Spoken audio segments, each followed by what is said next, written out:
I came home after 4 months away.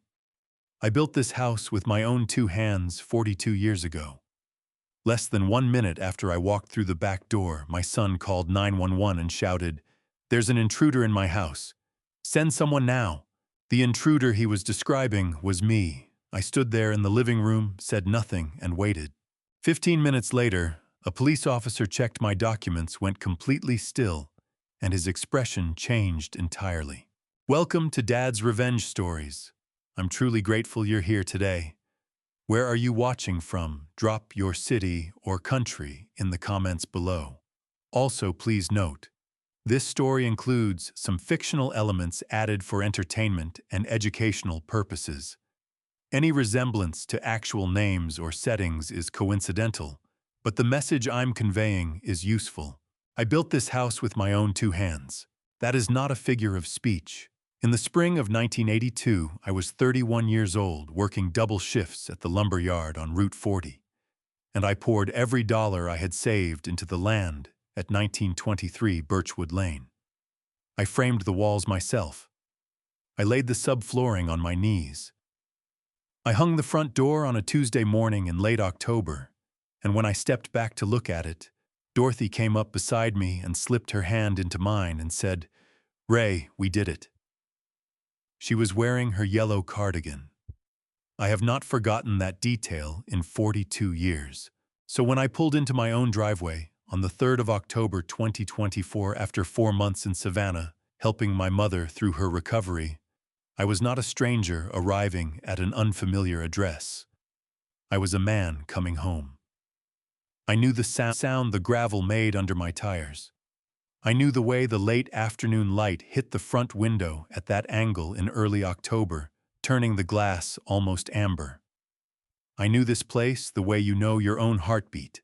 I grabbed my duffel bag from the back seat and walked up the front path. The flower beds on either side looked different. Dorothy had planted black-eyed Susans along that border every spring for 20 years. Someone had pulled them out and put in boxwood hedges instead. Neat, symmetrical, anonymous. The kind of landscaping you see in real estate listings. I told myself it was nothing. Maybe Marcus had hired someone to tidy up. I put my key in the front door and tried to turn it. It did not move. I tried again, applying more pressure, tilting the key the way you sometimes have to with an older lock. Nothing. I pulled the key out, looked at it, put it back in. Same result. The key went into the cylinder perfectly. It simply would not rotate. My stomach tightened, but I kept my face even. I have been doing that my whole life, keeping my face even while my insides do something else entirely. I walked around the side of the house to the back gate. It was unlocked. I had kept that gate locked for 30 years. I pushed it open and crossed the backyard. The vegetable garden I had tended since 1989 was gone. The raised beds were filled in with sod, smooth and green and completely indifferent. Dorothy's rose bushes along the back fence were still there at least. Nobody had gotten to those yet. The back door opened without a key. That told me everything, but I walked inside anyway. The kitchen stopped me first. The table was wrong. I do not mean it had been moved a few inches for cleaning. I mean it was a different table altogether, a dark, espresso-stained thing with metal legs that had never been in this house a day in its life. The chairs were wrong, too sleek and modern, the kind that look impressive and feel uncomfortable. My old kitchen table, the oak one Dorothy and I had bought at an estate sale in 1991, was gone. The coffee maker sat on the wrong counter, and there was a bowl of decorative fruit on the island that I was absolutely certain was plastic. I walked through to the living room. The photographs were gone. 42 years of photographs. Our wedding portrait. The picture of Dorothy holding Marcus as a newborn, her face exhausted and radiant at the same time. The framed photo from our 25th anniversary trip to Gatlinburg, the one where Dorothy is laughing at something off camera and her hair is blowing sideways in the mountain wind. Gone. every single one of them. The walls had been repainted a neutral grayish and hung with the kind of generic landscape prints you find in hotel lobbies. Dorothy's chair was gone too. She had that chair for 19 years, a deep burgundy armchair with wide armrests that she had reupholstered herself twice because she could not bear to part with it. Every evening she sat in that chair with a book and a cup of tea, and she would look up at me over her reading glasses when I walked past, and that look said everything a person could ever need to know about being loved. I had not moved that chair 1 inch since the night she died, and now the corner where it had lived for 19 years held a floor lamp I had never seen before, and a small accent table with a succulent on it. My chest hurt. Not panic. Something slower and heavier than panic. I walked to the hallway closet and opened it. My winter coats were gone. In their place hung a row of empty wooden hangers and 2 beige throw blankets still in their plastic packaging. I stood in the middle of my own living room and understood with the particular clarity that comes from decades of learning to see things plainly that someone had been preparing this house to show to strangers. That was when I heard footsteps on the staircase. They were deliberate, measured the footsteps of someone who had heard a sound downstairs and was coming to investigate with a plan already in place. I turned toward the stairs. Marcus appeared at the top landing. He was 44 years old, and he was dressed like he was expecting company pressed shirt, dark trousers. His face went through 3 expressions in less than 2 seconds.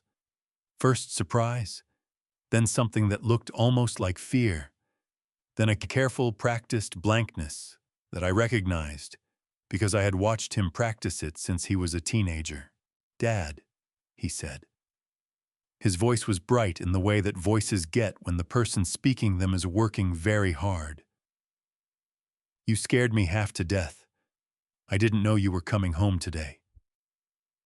I looked at my son standing at the top of the stairs in my house in front of walls that used to hold 42 years of my family's life, and I said the first true thing that came to mind. "You changed the locks, Marcus." He opened his mouth.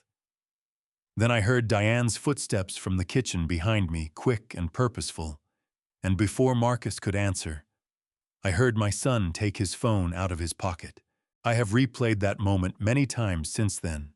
Marcus standing at the top of my staircase, his hand already moving toward his pocket before I had finished my sentence. There was no hesitation in it. That was the part that stayed with me longest. Not the anger, not the humiliation of what came next, but the fact that he did not hesitate even for a fraction of a second. He had rehearsed this. Whatever was about to happen, my son had thought it through in advance and decided he was ready to do it. He put the phone to his ear and turned slightly away from me, the way people do when they want to create the illusion of a private conversation in a room where everyone can hear every word. "Yes, I need to report an intruder," Marcus said. His voice was controlled and low, the voice of a man reporting a plumbing problem, not his own father standing 12 feet away. 1923 Birchwood Lane. "There's someone in my house who shouldn't be here. I need an officer sent right away." I did not move. I did not raise my voice. I stood in the living room of the house I had built with my own hands, and I listened to my son describe me to a stranger as a threat. Diane appeared in the kitchen doorway. She had changed since I last saw her at Easter. Her hair shorter, her posture different, the particular straightness of a person who has been practicing confidence they do not entirely feel. She was holding a white envelope flat against her chest, with both hands the way you hold something you have been waiting to use. She looked at me the way you look at a problem you anticipated and prepared for. "Marcus," I said, keeping my voice level. "Hang up the phone." He did not hang up the phone. He gave the dispatcher our address a second time slowly and clearly and said, "Please send someone now." Then he ended the call and looked down at me from the landing with an expression I had not seen on his face since he was 17 years old and I had caught him in a lie so complete it had required weeks of construction. Now he said, coming down the stairs, "I didn't know it was you. I heard someone come in through the back and I panicked." "You heard someone come in through the back," I repeated. "That's right. And your first instinct was to call the police." I was scared. I looked at him. I had known this person since the moment he arrived in the world. I had sat with him through chicken pox and failed math tests and a broken collarbone from a bicycle accident when he was 9.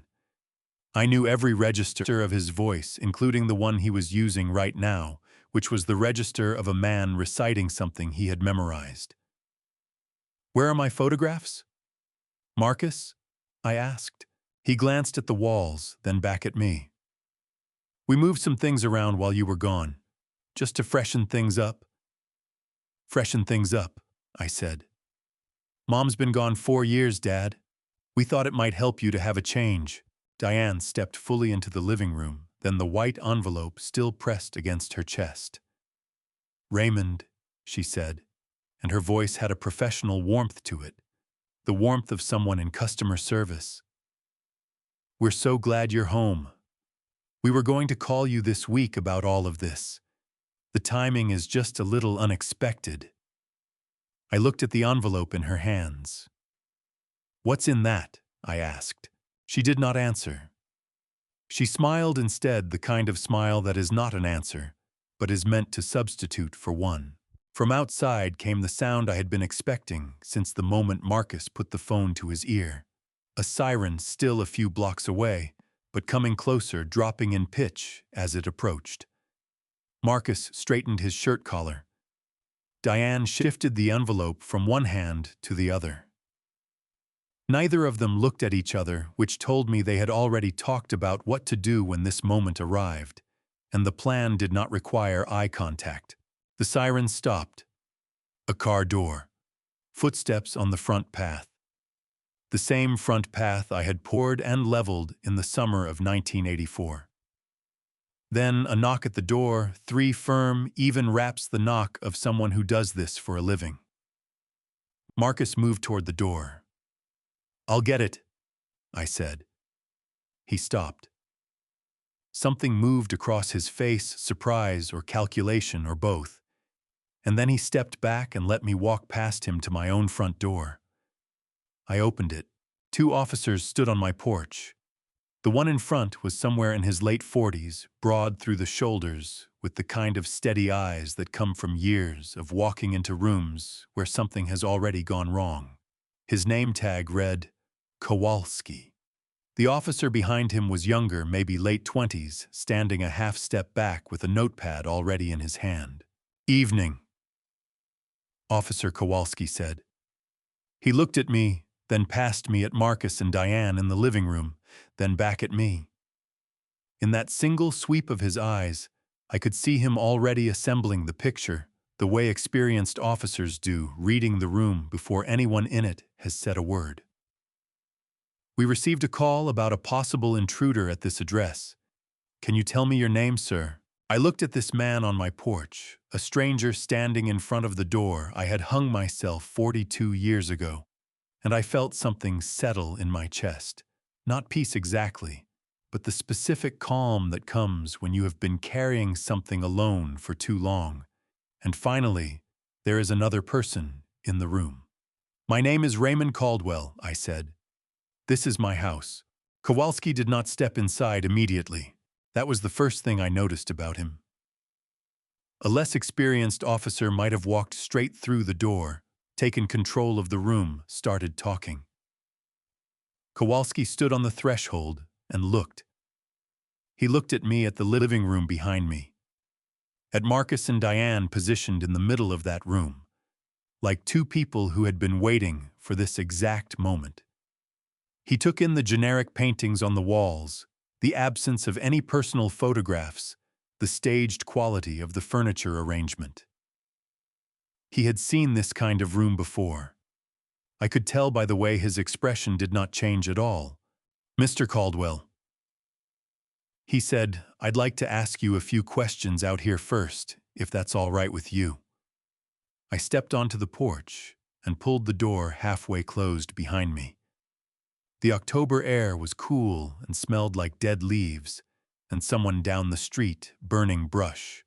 Kowalski's partner, a younger officer whose name tag read Webb, stayed just inside the doorway where he could see both Marcus and Diane without appearing to watch them. "How long have you lived at this address?" Kowalski asked. He had a tablet mounted to a clip on his vest and he was typing as we talked, not looking down at it the way people type when the keyboard has become muscle memory. 42 years, I said. I built this house in 1982. My wife Dorothy and I signed the original land deed in March of that year. She passed away in November of 2020. The property has been in my name since we paid off the mortgage in 2004. And the gentleman inside, Kowalski said, he identified himself as your son. Marcus Caldwell. He is my son. He does not own this house and his name has never appeared on the deed. Kowalski typed. You've been away from the property recently. 4 months. I was in Savannah, Georgia, caring for my mother. She is 96 years old, and she had a fall in late May. I drove down in early June and stayed until 3 days ago, when her doctor told me she was stable enough that I could come home. Did you give your son permission to stay here while you were gone? I thought about how to answer that honestly. I told him he could check on the house, look in once a week, make sure nothing was wrong. I did not give him permission to change the locks, remove my belongings, or redecorate. Kowalski nodded once, the nod of a man filing information rather than reacting to it. Can I see some identification, Mr. Caldwell? I handed him my Ohio driver's license. He looked at it, looked at me, handed it back. Then he pulled up something on his tablet, scrolled briefly, and read in silence for a moment. I knew what he was looking at. Franklin County maintains public property records accessible to anyone with an internet connection, including law enforcement officers with department-issued tablets who can pull deed information in under 90 seconds. According to Franklin County property records, Kowalski said, the owner of record at 1923 Birchwood Lane is Raymond James Caldwell. Sole owner since March 14, 1982. No co-owners listed. No transfer of deed on record. That's correct, I said. He looked at me steadily. Then I need to go speak with the gentleman inside. We went back in together. Marcus was standing near the fireplace. His arms crossed, his jaw set in the particular way it got when he was trying to look reasonable while feeling cornered. Diane had moved to the couch, the white envelope now resting on the cushion beside her.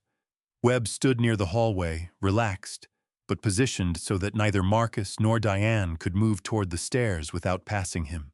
"See, Mr. Caldwell," Kowalski said to Marcus. The deliberate use of the same last name for both of us was not an accident. When you called 911 this evening, you told the dispatcher there was an intruder in your house. Can you walk me through that? I heard someone come in through the back door, Marcus said. I didn't know who it was. I was startled. You described it as your house, Kowalski said. Marcus's jaw tightened. I've been staying here, looking after things. But you understand that according to county property records, your name does not appear on the deed to this property in any capacity. Not as owner, not as co-owner, not as a party to any transfer. My father and I have an arrangement, Marcus said. It's a family matter. Kowalski looked at me. I said nothing. The silence did the work better than any words I could have added. Mr. Caldwell, Kowalski said, still addressing Marcus. Filing a false police report in Ohio is a first-degree misdemeanor. When someone calls 911 and describes a property as their own while knowing that characterization to be inaccurate, that creates a legal exposure they may not have fully considered. Marcus's arms uncrossed. He looked at Diane. Diane looked back at him with an expression that said, "Do not say anything else." And Marcus, for once in the last 4 months, listened to his wife. Diane reached down and picked up the white envelope. "Officer," she said, her voice smooth and unhurried, the voice of a woman who had spent 20 years selling real estate and knew how to stay composed when a transaction was going sideways. "I think this will clarify the situation for everyone." She held the envelope out toward Kowalski.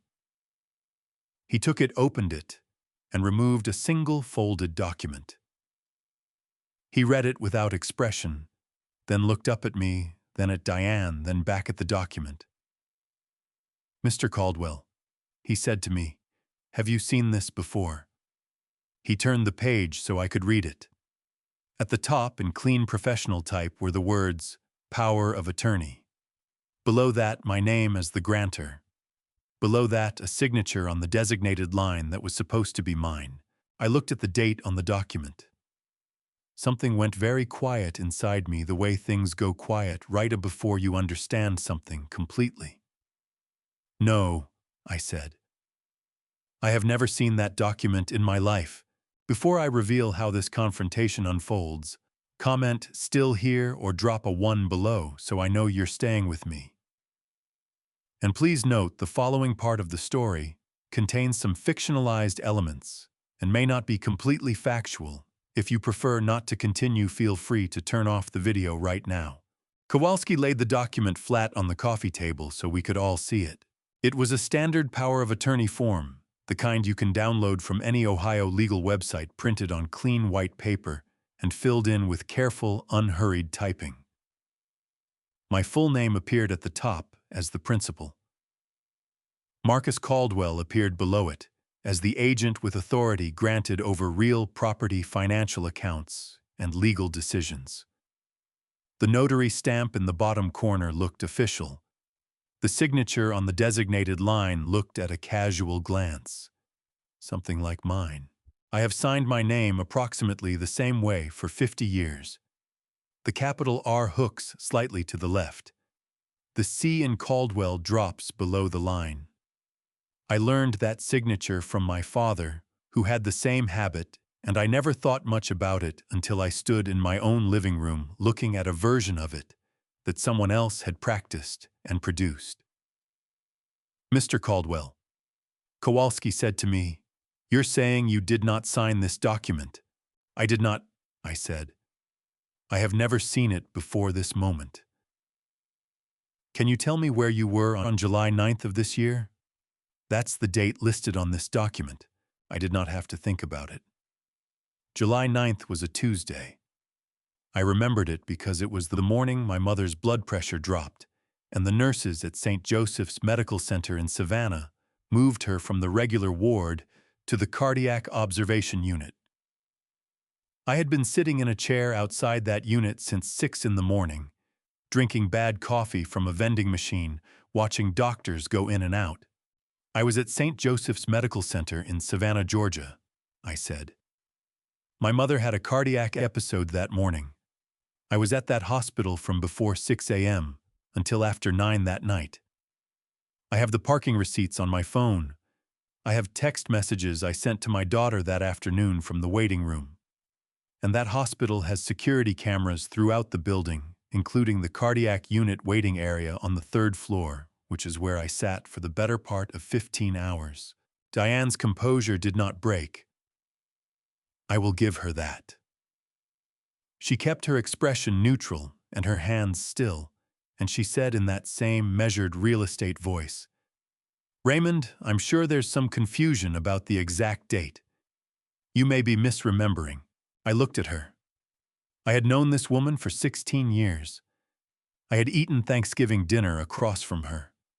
I had watched her open Christmas gifts in my living room. I had stood beside her at Dorothy's funeral and accepted her embrace and believed in that moment that she was grieving too. "Diane," I said, "I am not misremembering." Kowalski picked up the document by its edges carefully, The way you handle something you have decided to treat as evidence. He looked at the notary stamp, then at the signature, then at me. Mr. Caldwell, do you have documentation of your whereabouts on July 9th that we could access tonight? I took out my phone and opened my text messages. I found the thread with my daughter Carol, who lives in Cincinnati, and had called me 3 times that day, checking on her grandmother. I handed the phone to Kowalski. He scrolled through the messages, checking the timestamps. Then I opened my photos and found the image I had taken that evening of my mother asleep in the cardiac unit bed. The monitor behind her, showing her heart rhythm, the date and time visible in the corner of the screen, the way phone cameras automatically record it. July 9th, 8:47 in the evening. Savannah, Georgia. Kowalski looked at the photo for a long moment. Then he looked at Marcos. Marcus had been standing very still near the fireplace for the past several minutes, and I could see the effort that stillness was costing him. His right hand was pressed flat against his thigh. His breathing had changed, becoming more deliberate, the breathing of someone managing something they had not planned for. Mr. Caldwell, Kowalski said to Marcus, and his voice had shifted into a register I had not heard from him, yet quieter, more precise, the voice of someone who has finished gathering information and started drawing conclusions. I need to ask you directly. Did you sign your father's name on this document, or did you arrange for someone else to do so? Marcus opened his mouth. Diane said, Marcus, in a tone that shut it again. I'm going to need both of you to remain here, Kowalski said. He looked at Webb, who nodded and moved slightly closer to the hallway. Then Kowalski looked at me and said, Mr. Caldwell, would you come outside with me for a moment? On the porch, the street was quiet. A neighbor's porch light was on across the road. I could see the curtain move in the front window of the house, directly opposite a small, careful movement. Someone watching without wanting to be seen watching. Kowalski stood with his back to the street and spoke in a low, even tone. What I'm looking at here, Mr. Caldwell, is a document bearing your name and purported signature, dated to a day when you can demonstrate with photographic and digital evidence that you were in another state. In Ohio, forging a power of attorney is a felony under Section 29113(41) of the Ohio Revised Code. That means it carries potential prison time, not just fines. I let that settle. I'm going to make a call, Kowalski said. I want you to stay available. This is no longer just a civil matter. He stepped to the far end of the porch and made the call. I stood at the top of my own front steps in the October dark, listening to him use words I had not expected to hear spoken out loud about my own son. I had built every inch of those porch steps myself. I knew the exact weight of each board. Marcus and Diane left within the hour. Kowalski had come back inside after his phone call and spoken to them in the measured, careful language that officers use when they want to be absolutely clear without being theatrical about it. He told them he was filing a report. He told them someone from the detective division would likely follow up. He told them not to leave the county. Then he handed me a card with a case number on it and a direct line, and he shook my hand and he left. Marcus packed a bag upstairs. I heard drawers opening and closing, heard the particular sound of a zipper being pulled across a hard-sided suitcase. Diane moved through the kitchen with quick, efficient steps, the steps of someone who had already decided that managing the situation meant moving fast and not making eye contact. Neither of them spoke to me. When Marcus came downstairs with 2 bags and Diane followed with a tote over her shoulder, he paused in the kitchen doorway. Dad, he said. I was standing at the sink with my back to him. I turned on the faucet, rinsed my hands, dried them on the dish towel hanging from the oven handle. The dish towel was wrong too. It was a crisp linen thing with a rooster pattern that Dorothy would have found aggressively ugly. Our dish towels had been plain white cotton worn soft from years of use. You have until tomorrow morning, I said. The front door opened and closed. A car started in the driveway. I listened until the sound of the engine faded completely down Birchwood Lane, and then the house was quiet, in a way it had not been quiet in a very long time. I stood at the kitchen sink and let myself feel it. Not anger. Anger would have been easier. What I felt was something closer to grief, the specific kind that comes not from losing a person, but from discovering that a person was never entirely who you believed them to be. I had raised Marcus in this house. I had taught him to ride a bike on that driveway. I had sat across from him at that kitchen table, the real kitchen table, the oak one that was gone now, and helped him with algebra homework and college applications and the paperwork for his first business loan. I had believed with the complete and uncomplicated certainty of a father that I knew my son. I walked through the house the way you walk through a place after a flood, assessing what remains. The living room walls were bare of everything that had made them mine. I counted the nail holes where our photographs had hung and got to 11 before I stopped counting. 11 places where our life together had been displayed and was now gone. I ran my finger along the wall beside the fireplace, found the small scuff mark I had made in 1994 when I was moving furniture, and caught the corner wrong. That was still there. They had not been able to paint over 42 years entirely. Dorothy's chair was not in the living room. I had already known that, but knowing it and standing in the empty corner where it had lived for 19 years were two different things. I pulled the floor lamp out of the way and stood in that corner and put my hand flat against the wall, and I could feel the slight depression in the baseboard where the chair's feet had rested for so long that they had pressed into the wood. That depression was still there. The chair had left its mark. You cannot stage away 19 years. I went upstairs. The master bedroom had been made over with the thoroughness of someone who understood that buyers form impressions in the first 8 seconds of walking into a room. The walls were a cool gray.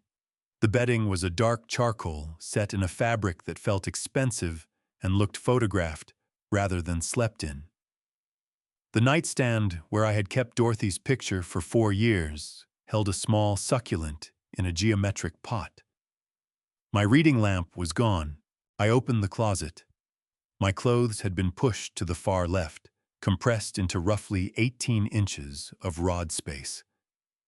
The rest of the closet held items I did not recognize: a hanging garment bag, 2 boxes sealed with packing tape, a row of empty hangers. My winter flannel shirts, the ones Dorothy had given me over a series of Christmases, because she said I was impossible to buy for, and flannels were the one thing I always needed, had been folded and stacked on the high shelf, like something being stored rather than worn. I went to Dorothy's jewelry box on the dresser. I had not moved that box since the night she died. It was a wooden box her mother had given her, dark cherry wood with a brass latch, and it sat in the same spot on the dresser where it had sat for 30 years. I opened it. The rings were inside. Her mother's pearl earrings, the gold bracelet I had given her for our 20th anniversary. Everything was there except for one thing. The depression in the velvet lining where her wedding ring usually rested was empty. A small ring-shaped absence in the red velvet. I closed the box carefully and set it back exactly where it had been. I went back downstairs to the kitchen and stood in the middle of the room trying to remember where my own coffee mugs were kept. Someone had reorganized every cabinet.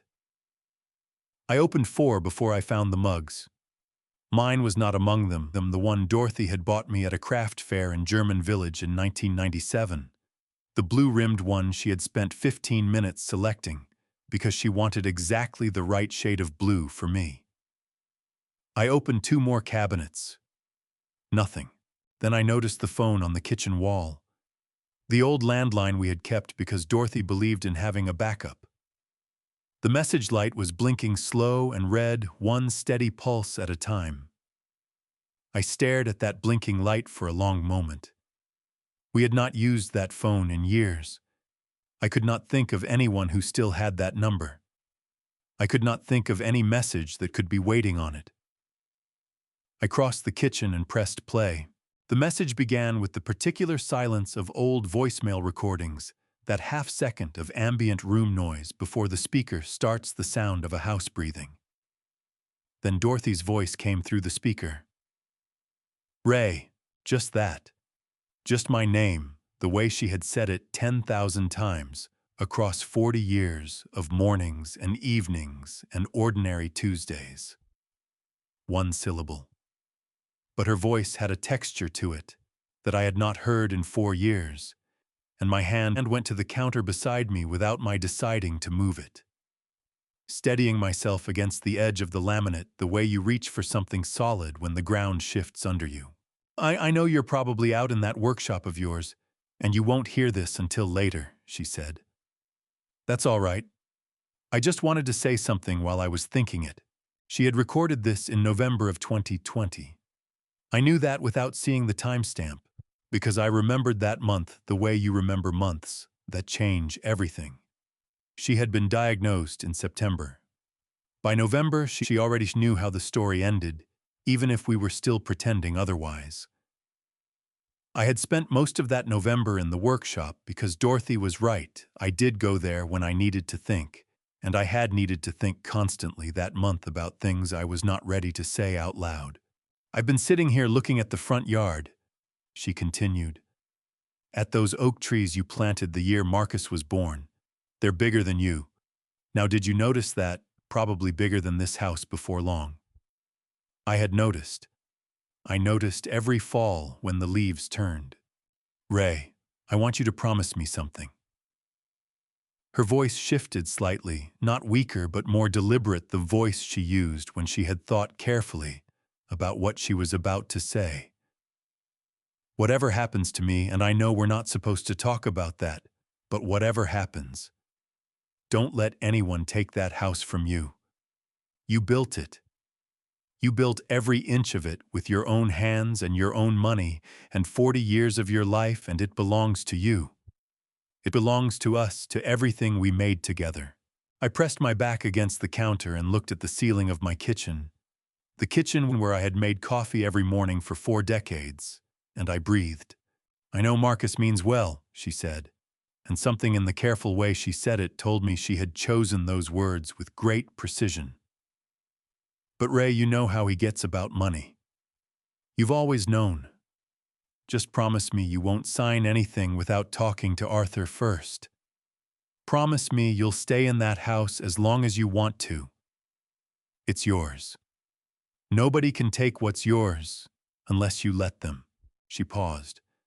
I could hear her breathing on the recording, slow and steady, and the faint sound of the television in the living room that she always kept on low in the afternoons. "Okay," she said. "That's all I wanted to say. I love you, Ray. Come inside before it gets dark.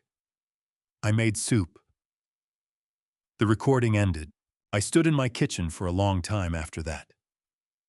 The refrigerator hummed. The October wind moved through the oak trees in the front yard, the ones I had planted the year Marcus was born, and I could hear them through the kitchen window, their branches rubbing together with a low, dry sound. Dorothy had known. Not the specifics, not the forged documents or the real estate agent or the loan application, but the shape of it. She had seen it coming, the way you see weather coming from a long way off, and she had left me a message in the last place anyone would think, to look on a landline that nobody used anymore, in a house that our son had spent 4 months trying to empty of every trace of us. I thought about the wedding ring missing from her jewelry box. My hands curled into fists at my sides, and I uncurled them deliberately, the way I had learned to do over 71 years of being the kind of man who does not throw things or raise his voice, who works through his anger slowly, like planing a rough board down to something smooth and usable. Dorothy had left me a message. She had trusted that I would find it when I needed it.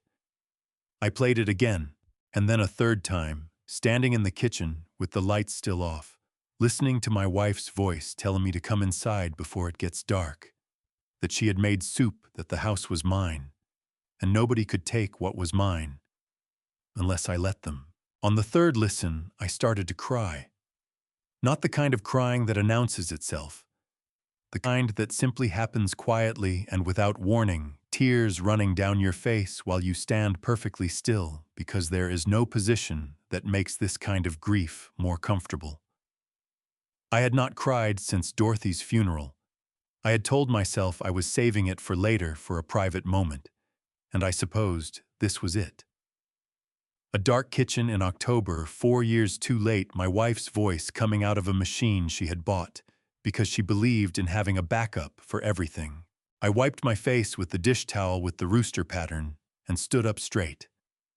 Then I heard 3 soft knocks at the back door. I turned. Through the glass panel in the back door, I could see a figure on the porch, slight and young hands shoved into a jacket pocket. The porch light caught the face and I recognized it immediately. The jawline that looked more like Marcus every year, the eyes that were entirely his mother's.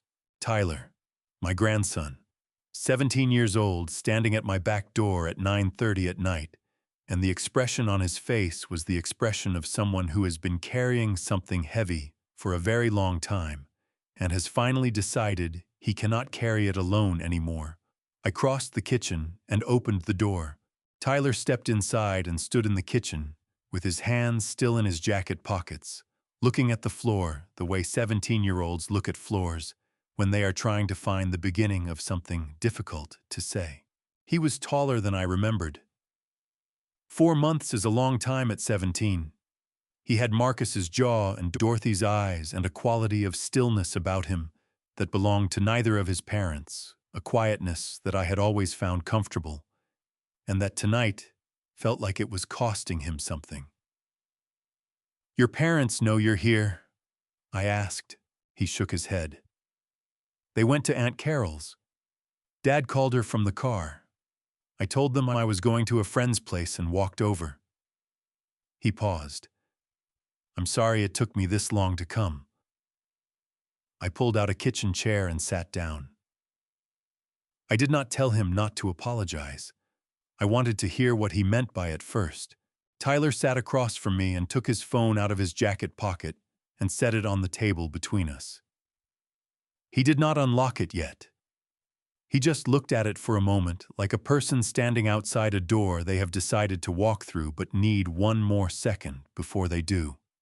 "Grandpa," he said, "I need to show you some things, and I need you to know that I tried to figure out how to tell you earlier. I thought about calling you in Savannah like 10 times. But every time I picked up the phone, I didn't know how to say it without it sounding crazy, and I was scared you wouldn't believe me over Dad." "I'm listening," I said. He unlocked the phone and slid it across the table. On the screen was a voice memo app, a recording labeled simply Kitchen March 14th. He pressed play. The audio was muffled at first, the sound of a phone recording from inside a jacket pocket, but the voices came through clearly enough. Marcus's voice, the same controlled register he had used with me earlier that evening, and Diane's voice clipped and precise. "I listened to my son and daughter-in-law discuss my house the way you discuss a property you already own." Diane said, "The agent thinks we can list at $890. If we price it right and move fast, we close before December and have the cash in hand by January." Marcus said, "And if he comes back early?" Diane said, "He won't. He's not going to leave your grandmother until the doctor signs off, and that won't happen until at least late October. We have time." Marcus said, "And if he does?" Diane said, "Then we have the paperwork. The POA covers everything. By the time he figures out what's happening, the listing will be live, and we'll already have an offer." There was a pause. Then Marcus said in a voice quieter than the others, "He's going to be furious." And Diane said, "He'll get over it. Old people always do." They don't have the energy for long fights. Tyler stopped the recording. His jaw was tight and his eyes were bright in the way eyes get before someone decides not to cry. I recorded that in March, he said. I was in the pantry getting cereal. They didn't know I was there. I looked at my grandson across the kitchen table and thought about what it had cost him to sit on that recording for 7 months.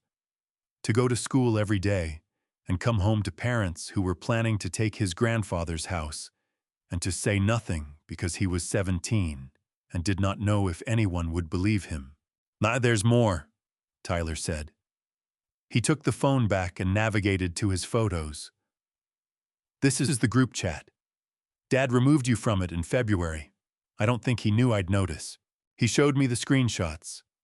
A group chat labeled Caldwell Family that I had apparently been a member of at some point now, showing only Marcus, Diane, and Tyler.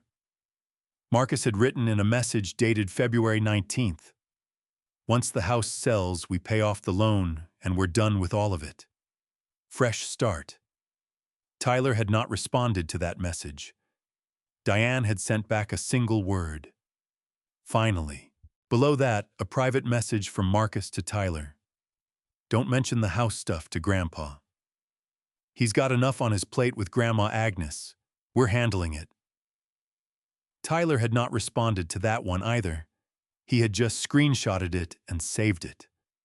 For 7 months, he had been quietly building a record of everything he witnessed, the way a careful person documents something they know they will eventually need to prove. Tyler.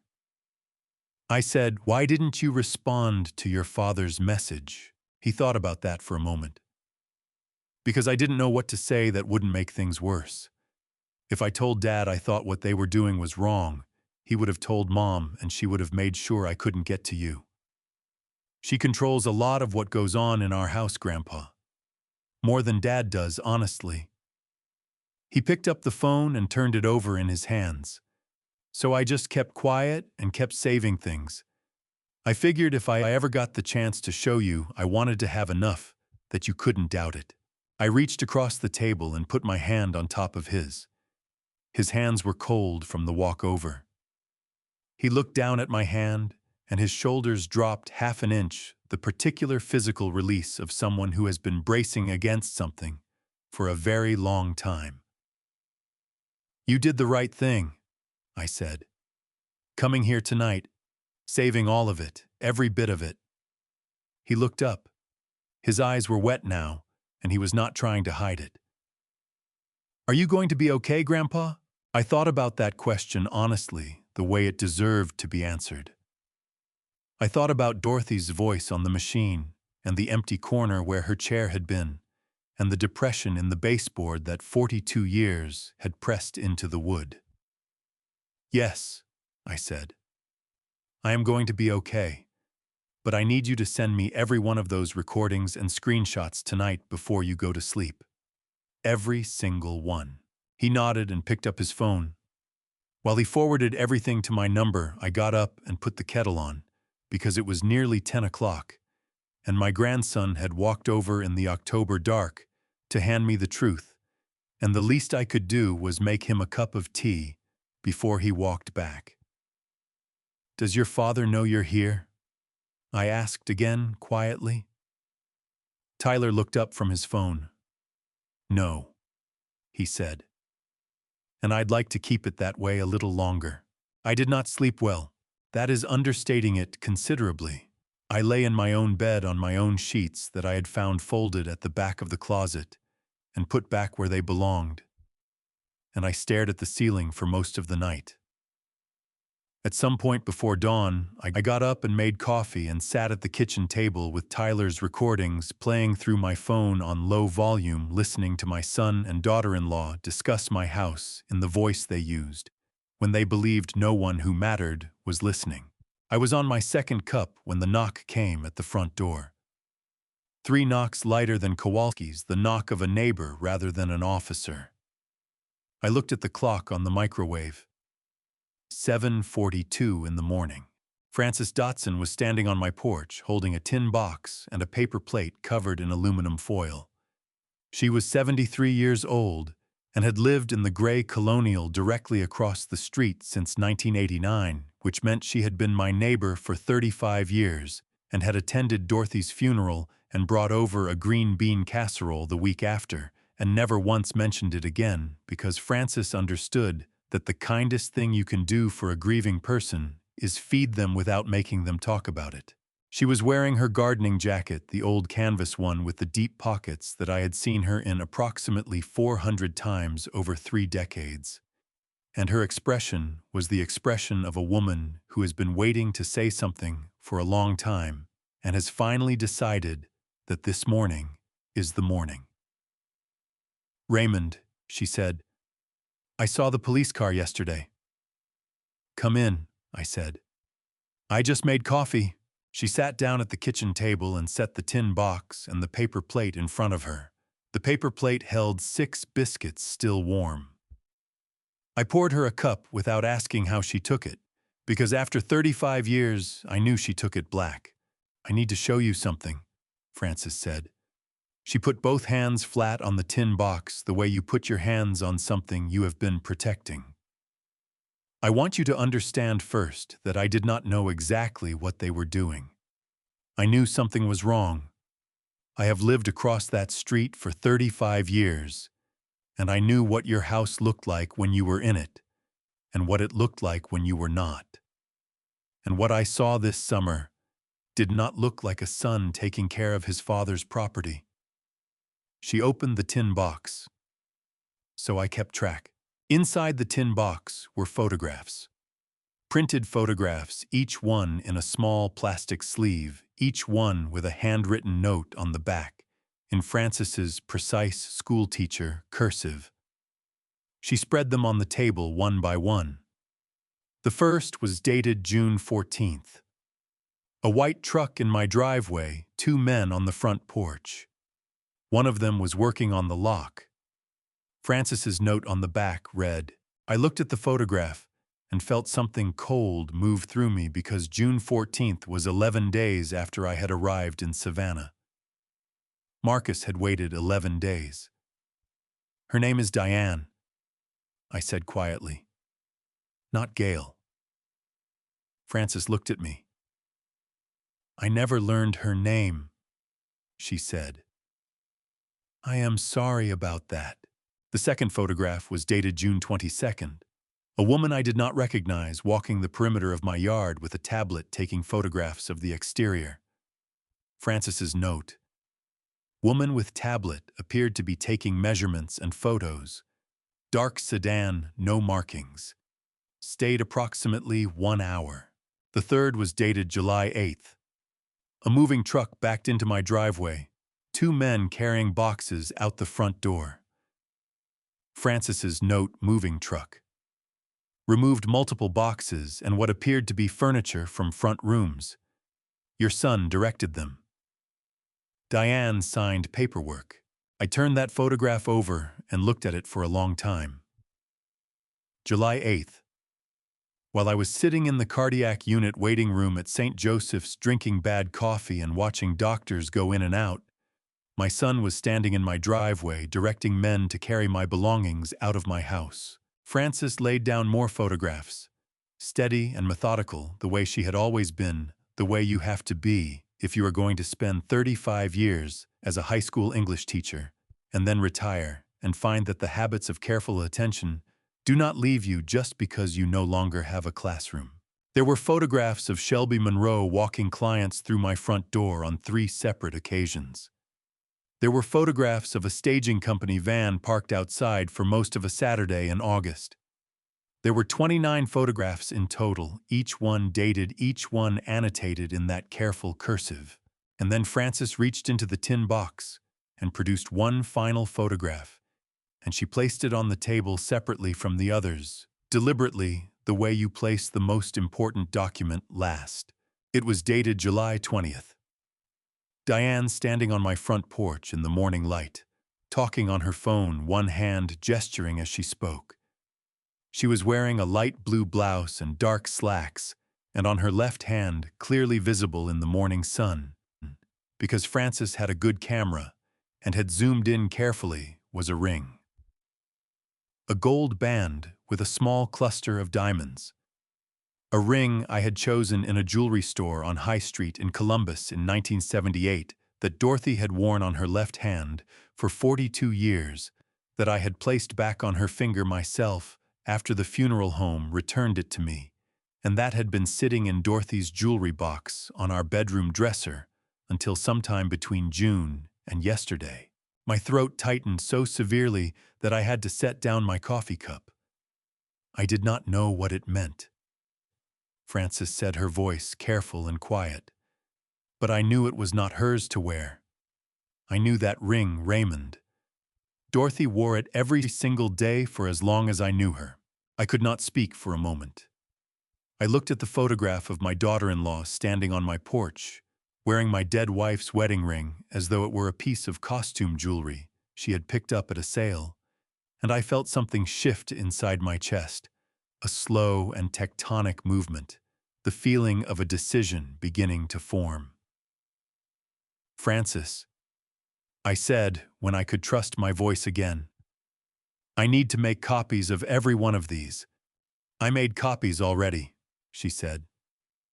She reached into the deep pocket of her canvas jacket and produced a second envelope. 2 sets. One for you.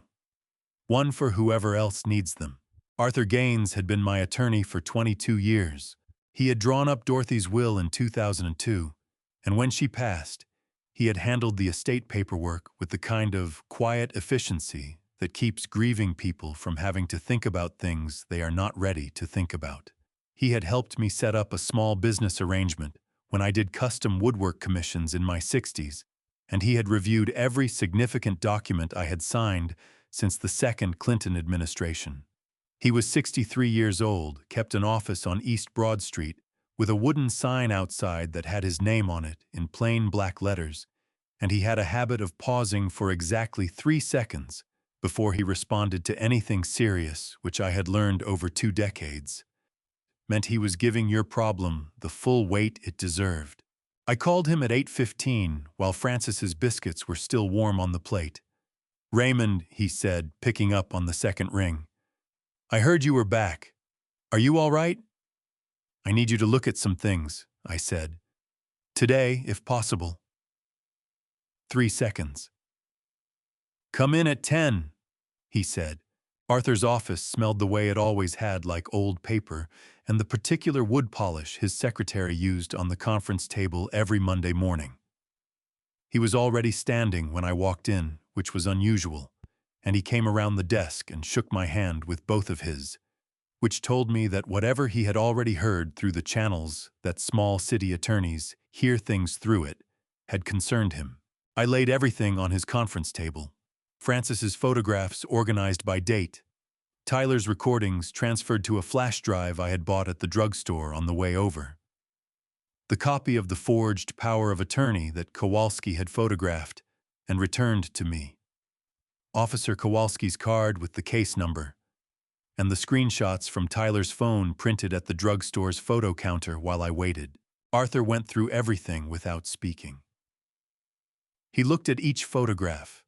He listened to both of Tyler's recordings through a small speaker he kept on the credenza. He read the POA twice, holding it up to the light at one point, the way you do when you are looking at paper quality and ink consistency. He examined the screenshots and cross-referenced the dates against a calendar on his desk. Then he sat down, folded his hands on the table, and looked at me. Raymond, he said, I need to ask you something directly, and I need you to answer me the same way. Is your son's name on the deed to your property in any form whatsoever? No, I said. Never has been. Has he ever had legal authority over that property in any documented form? Not until someone forged my name on that document, I said, pointing at the POA copy. Which I was in Georgia when they did. Arthur nodded slowly. Then what I'm looking at here is not a family disagreement. I want you to understand that clearly before we go any further. He picked up the POA. Forging this document is a felony under Ohio Revised Code 2931. That is not a misdemeanor. That carries prison time. He set it down and picked up the photograph of the woman with the tablet. Engaging a real estate agent to list a property you do not own and have no legal authority over is fraud. Separately chargeable. He set that down too. And if Marcus used your property as collateral for a loan, which I intend to find out before the end of today, that is mortgage fraud under Federal Statute 18 United States Code, Section 1014. That is a federal crime, Raymond. That is not something handled by Franklin County. That is something handled by people with considerably more authority than Officer Kowalski. The room was quiet, except for the sound of traffic on East Broad Street and the distant hum of the building's heating system. How do we find out about the loan? I asked.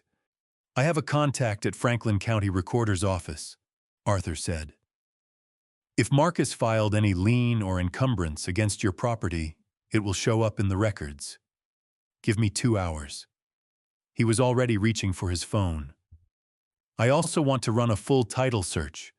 If anyone has attempted to transfer this property or record any interest in it, I want to know today. He looked up at me. Where are you going after this? Home, I said. Good. Stay there. Don't speak to Marcus or Diane without me present.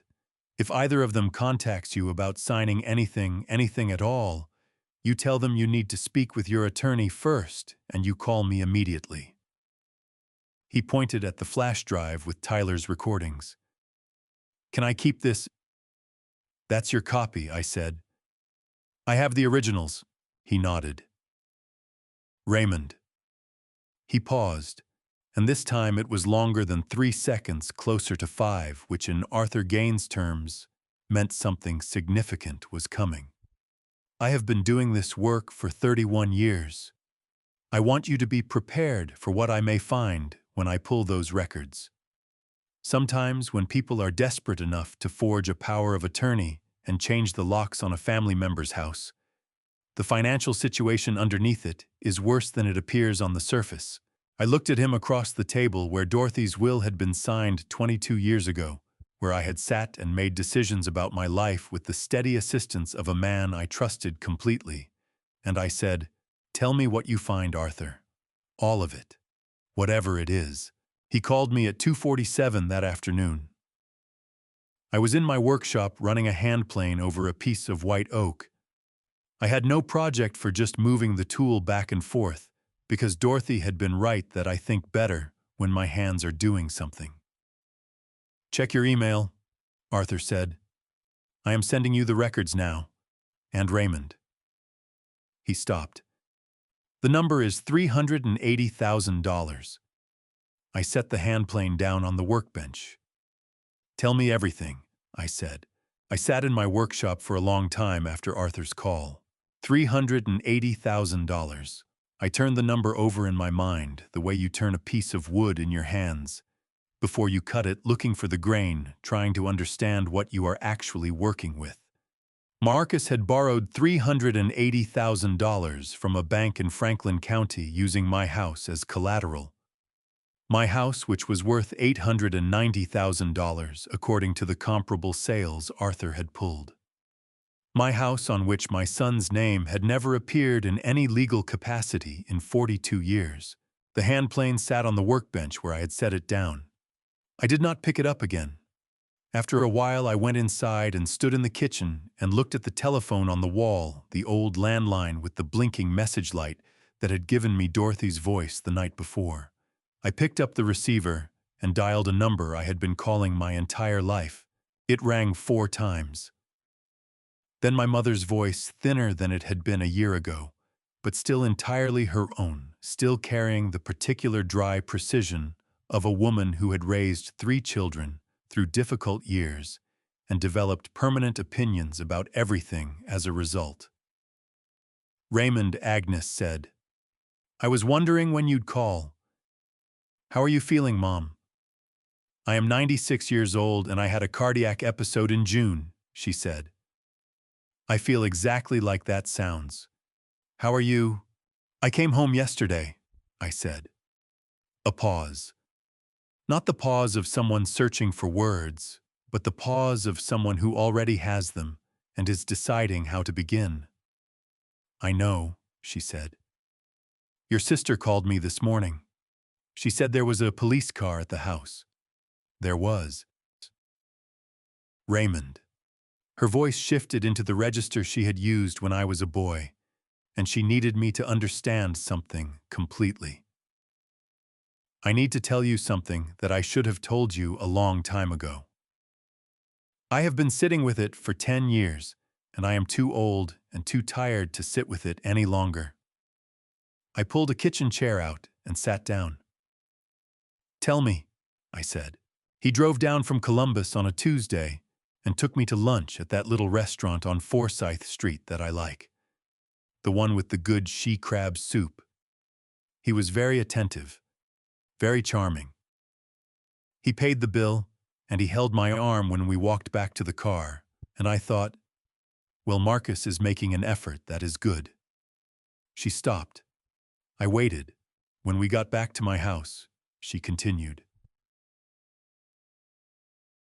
He sat down in the living room and he looked at me very directly, the way he used to look at me when he wanted something as a little boy. And he asked me a question. He said, Grandma Agnes, when Dad's gone, who gets the house? The kitchen was very still. Outside, the October wind moved through the oak trees. He said it just like that, Agnes said.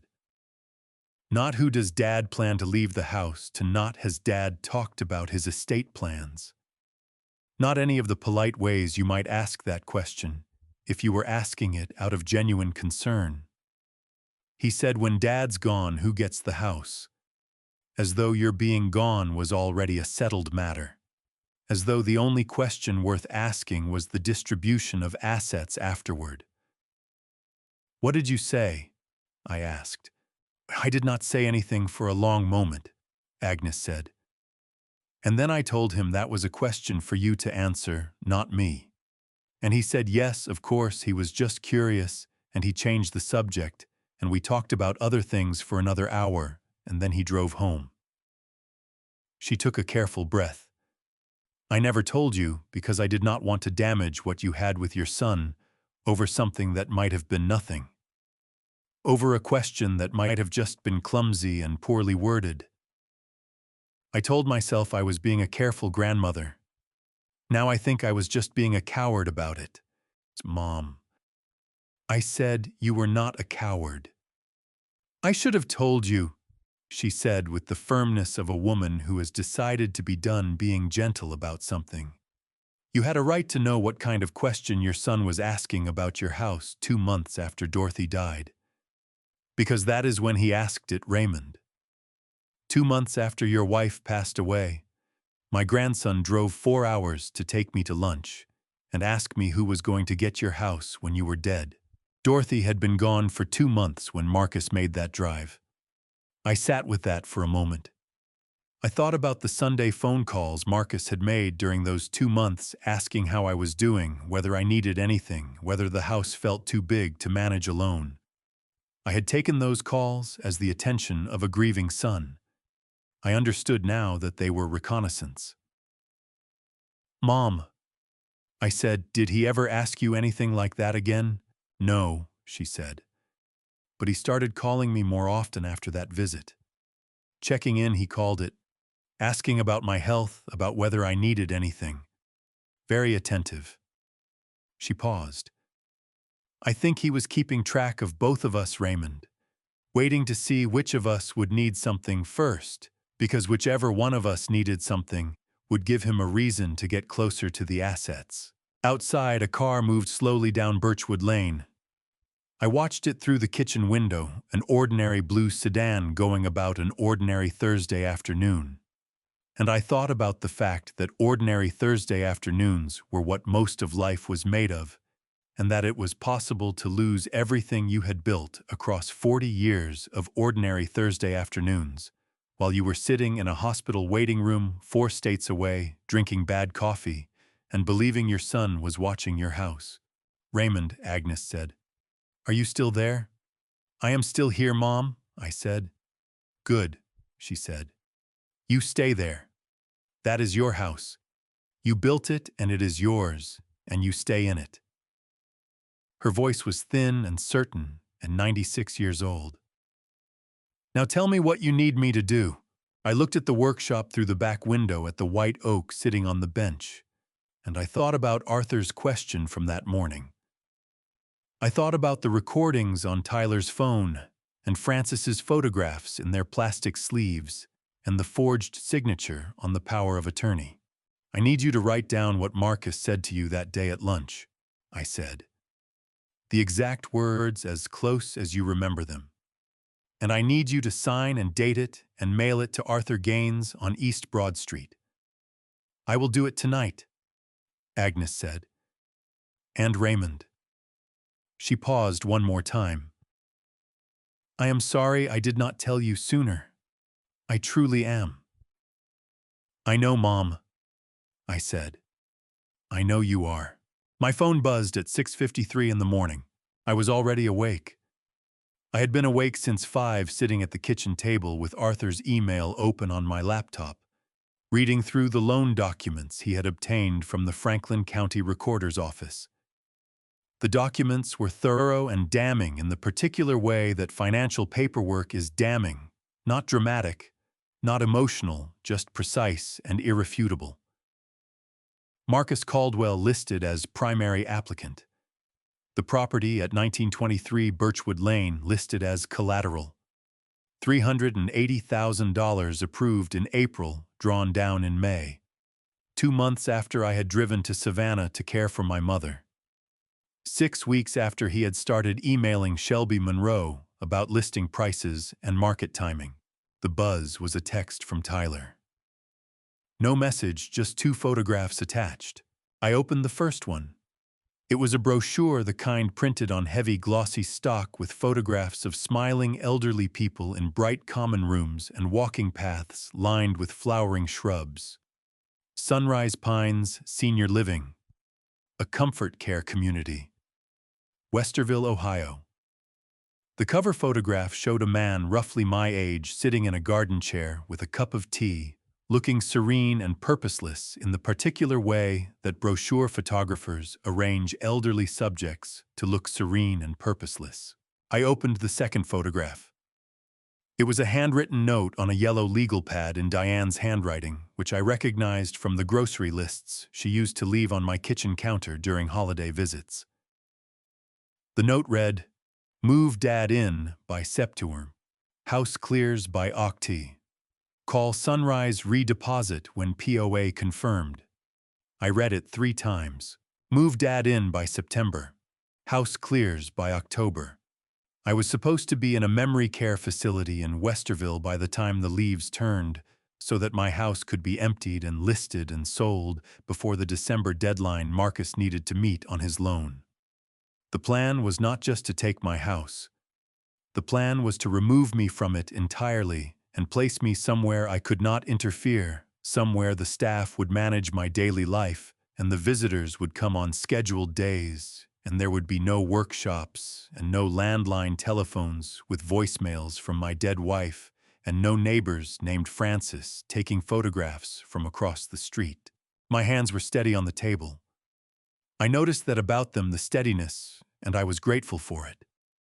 I forwarded both photographs to Arthur and called him at 7:15. He picked up on the first ring, which meant he had been awake too. I saw them, he said before I could speak. Tyler sent them to me directly as well. He has my number from when I handled the estate paperwork. Arthur's voice was controlled, but I could hear something underneath it that I had not heard in 22 years of working with him. Raymond, I need to tell you something else. I made a call yesterday afternoon after we spoke. I reached out to a colleague who knows someone at Sunrise Pines. And? I said. An inquiry was made in August, Arthur said. Someone called Sunrise Pines in the 3rd week of August and asked about availability for a male resident early 70s, described as experiencing moderate cognitive decline and no longer able to manage independent living safely. He paused. The inquiry included your name and date of birth. The refrigerator hummed. The oak trees moved outside. Cognitive decline, I said. That is the phrase that was used, Arthur said. The person who called described you as confused, forgetful, and increasingly unable to manage financial and household decisions. They said you had agreed in principle to the transition, but were resistant on difficult days, which is a phrase that senior living facilities are accustomed to hearing, and which is designed to preemptively explain away any objection the incoming resident might make. I thought about every conversation I had with Marcus in the months before I went to Savannah. Every time he had asked whether the house felt too big. Every time he had mentioned that he and Diane were happy to help with things that were getting hard to manage. I had taken those comments as the natural concern of an adult child watching a parent get older. I understood now that they were the soft opening moves of a much longer plan, one that had been running since at least the previous spring, and possibly since the morning, 2 months after Dorothy's funeral, when Marcus had driven 4 hours to ask his grandmother who was getting the house. There is one more thing, Arthur said. I spoke with Dr. Patricia Holt's office yesterday. She is a neurologist in Westerville. An appointment was scheduled for you in her calendar for September 19th, made by someone identifying himself as your son and authorized caregiver describing you as a patient experiencing significant memory loss and difficulty with daily functioning. I was in Savannah on September 19th, I said. I know, Arthur said. The appointment was marked as a no-show. Dr. Holt's office confirmed that the description provided during scheduling was, and I am quoting her office manager, directly inconsistent with what they typically hear about patients who are actually experiencing the conditions described. Her words were that the caller seemed to be reading from a list rather than speaking from experience. He stopped. Raymond, what this tells me is that your son and daughter-in-law were attempting to create a documented medical record suggesting cognitive impairment, which they could then use to support the power of attorney and any subsequent legal challenges to your capacity to make decisions about your own property. I stood up from the kitchen table and walked to the back window. The workshop sat at the end of the yard in the early morning light, the white oak still on the bench where I had left it. 42 years of mornings looking out at that workshop. 42 years of knowing exactly where I was and what I owned and what I had built. Arthur, I said, how much of this is enough? 3 seconds, then 5. It is enough, he said quietly. You have more than enough. The question now is what you want to do with it. My phone buzzed again. A text from Arthur sent simultaneously with our call ending. It read, Shelby Monroe contacted my office this morning. She wants to meet with you. She says she has a folder. The coffee shop on 5th Avenue was called Perch, and it had been there since before I retired. Dorothy and I used to stop in on Saturday mornings after the farmer's market, back when the farmer's market was still on the courthouse square, and before they moved it to the parking lot by the library, which was never the same. I had not been inside Perch in 2 years, but the smell was exactly as I remembered it. Dark roast and cinnamon, and the particular warmth of a small room full of people having conversations they considered important. Shelby Monroe was already there when I arrived at 2 o'clock.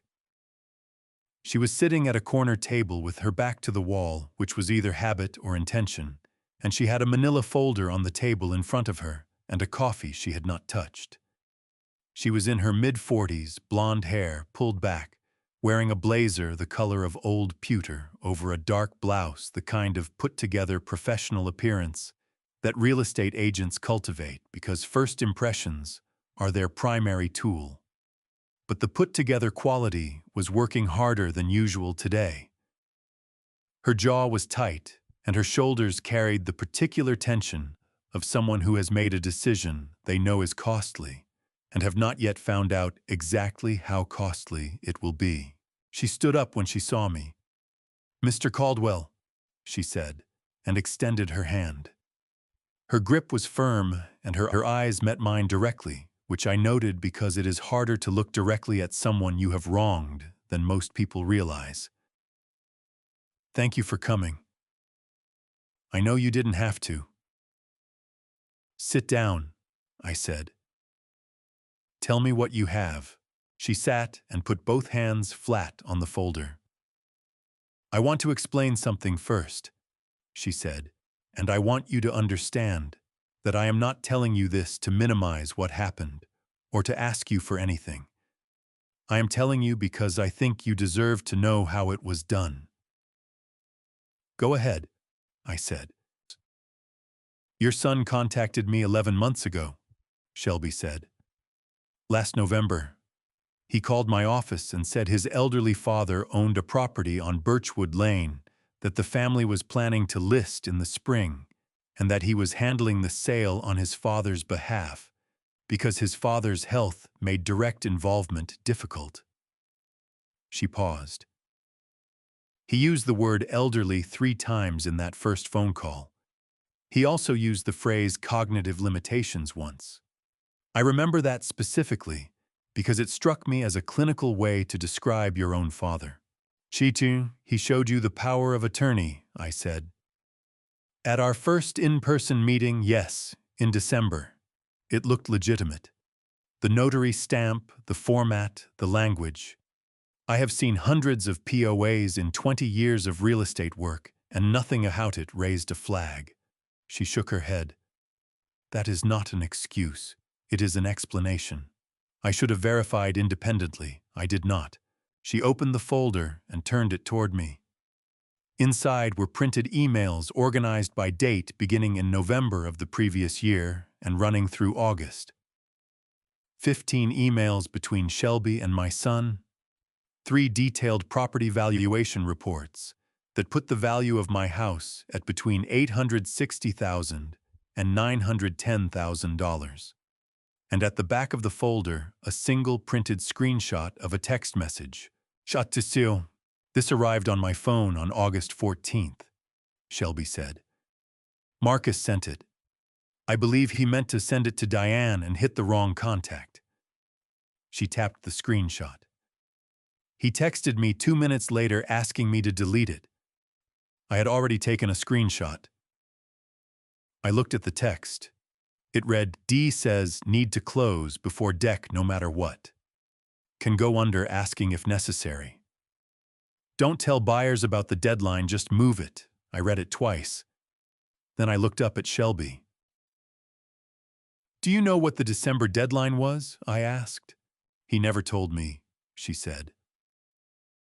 Every time I asked about the timeline, he said it was a family matter and changed the subject. But the urgency changed after August. Before that, it was careful, methodical, focused on getting the best price. After August, it was about speed. Getting it listed, getting an offer, getting it closed. She wrapped her hands around her cold coffee cup. "When I saw you on your porch last Thursday answering Officer Kowalski's questions, I knew immediately.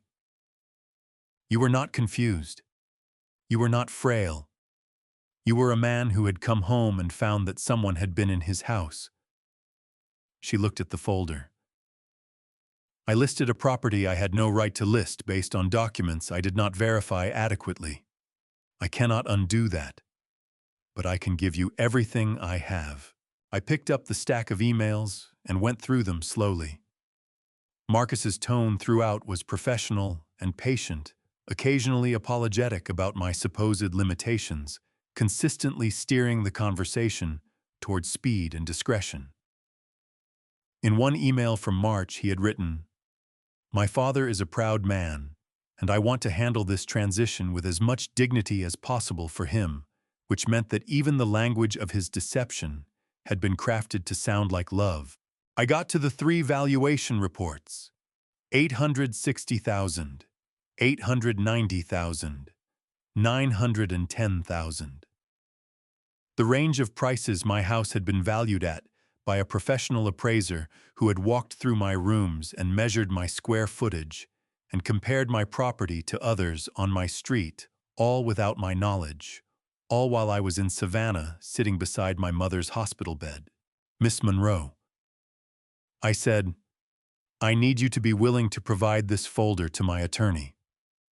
"I already called him this morning," she said. "I spoke with Arthur Gaines at 8:45. He asked me to bring a second copy to his office tomorrow." She reached into her bag and produced an identical folder. "This one is for you." I took it and set it on the table beside my coffee. Through the window of perch, I could see Fifth Avenue ordinary afternoon traffic, a woman walking a dog, two college students on bicycles. The ordinary surface of a Thursday in Columbus, Ohio, proceeding normally, while across a corner table, a real estate agent handed a 71-year-old man documented evidence of how his son and daughter-in-law had spent 11 months planning to take everything he had built. "One more question," I said. "The text message, need to close before December. Do you have any sense at all of what was driving that?" Shelby shook her head slowly. "Only that it was financial. The pressure in those last few emails, the willingness to take below asking price, the urgency about the timeline. Whatever was due in December, it was serious enough to sell an $890,000 property at a loss just to meet it." She looked at me across the table. "Mr. Caldwell, I am truly sorry. I should have asked more questions in November." I picked up my coffee cup. "Find out what Arthur needs from you," I said, "and give it to him." I called Arthur from the car before I started the engine. "Find out what is due in December," I said. "Whatever Marcus owes and whoever he owes it to. I want to know everything before I decide anything." Arthur called on Monday morning at 9:41. I was in the workshop when my phone rang. Fitting a drawer into a small cabinet I had started building in September of last year and never finished because Agnes had her fall and everything stopped. The drawer fit well.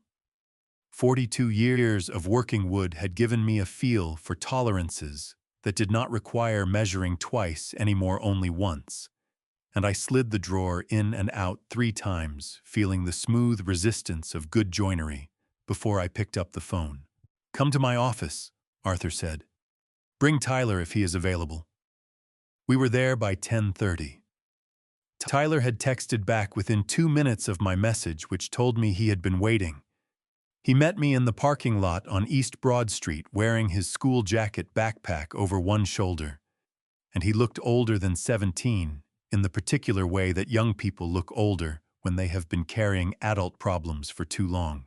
Arthur had 3 folders open on the conference table when we walked in.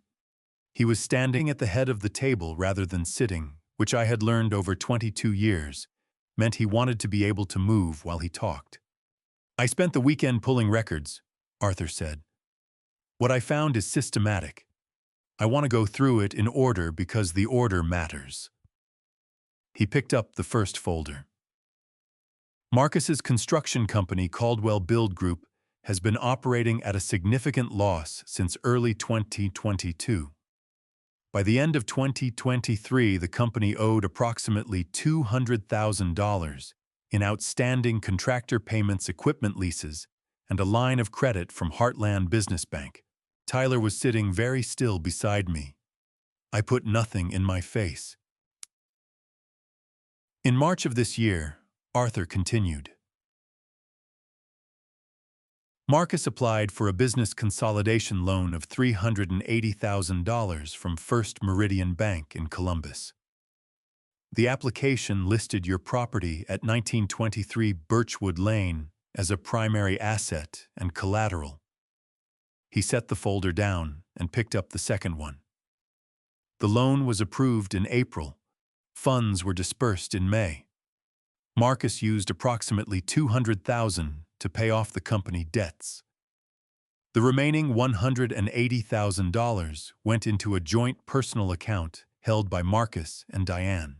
Tyler made a sound beside me, a short, involuntary exhale, the sound of someone absorbing something they had suspected but not fully calculated. $180,000, I said. Into their personal account. Correct, Arthur said. Now, the loan carries a balloon payment structure. Under the terms, Marcus agreed to the full principal and accumulated interest comes due in January of 2025. That is 3 months from now. The total amount due at that point will be approximately $412,000.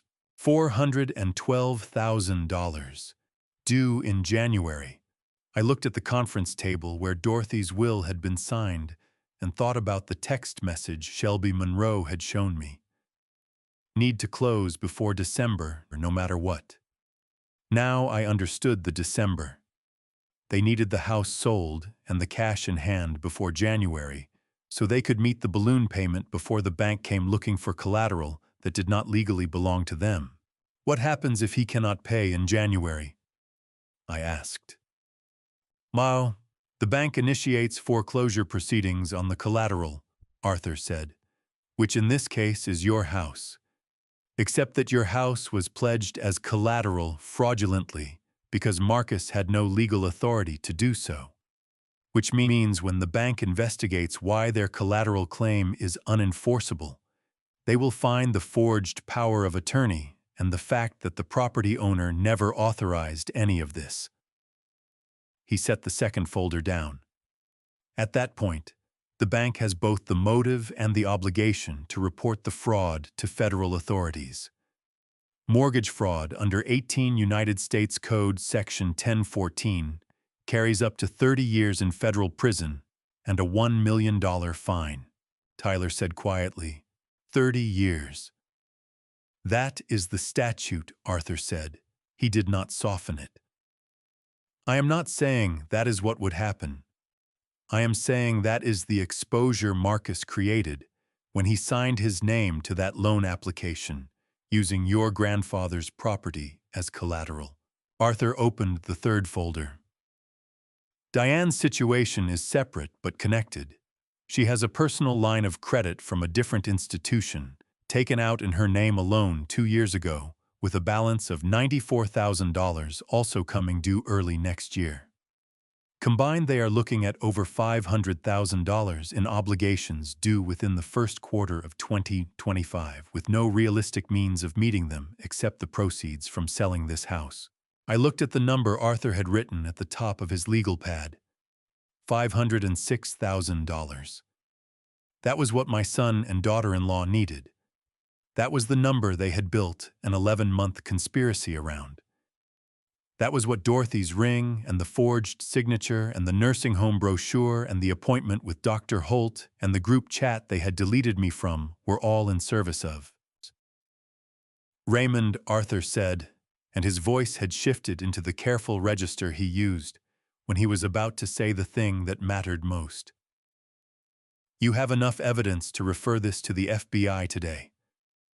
What your son did with that loan application is a federal offense. The forgery compounds it. The nursing home inquiry compounds it further. Any federal prosecutor looking at this file would see a pattern of elder financial exploitation that is textbook. He paused. That is one option. Tyler looked at me. His eyes were dry, but his hands were pressed flat on his thighs the way his father's hands had pressed flat against his thighs in this same house a week ago. And I recognized the gesture as something that ran in the family, the physical management of feelings too large for the room. What is the other option? Tyler asked. He was not asking for himself. He was asking for me because he already knew the answer and he needed to hear me say it. I looked at my grandson across Arthur's conference table and thought about Dorothy's voice on the landline. Whatever happens, don't let anyone take that house. And I thought about Agnes in Savannah, 96 years old, writing down words she had carried for 10 years and finally letting them go. "Hon, tell me what protecting Tyler looks like," I said to Arthur. "From a legal standpoint." If I choose not to refer this to federal authorities and instead focus entirely on securing the property, tell me what that looks like." Arthur sat down. He picked up his pen. "It looks like an irrevocable trust," he said. I drove home from Arthur's office alone. Tyler had an afternoon class he had already missed too much of, and I told him to go that I needed to think. And he nodded in the way he had been nodding all week, with the particular gravity of a 17-year-old who has discovered that the adults in his life are capable of failing each other in ways that require him to be more careful and more steady than his age should demand.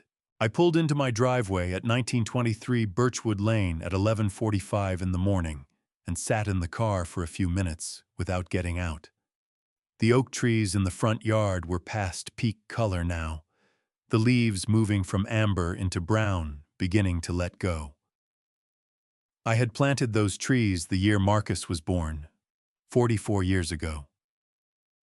I had dug the holes myself on a Saturday morning in late October, while Dorothy stood on the porch drinking coffee and telling me I was planting them too close together, which turned out to be correct, and which I had never admitted.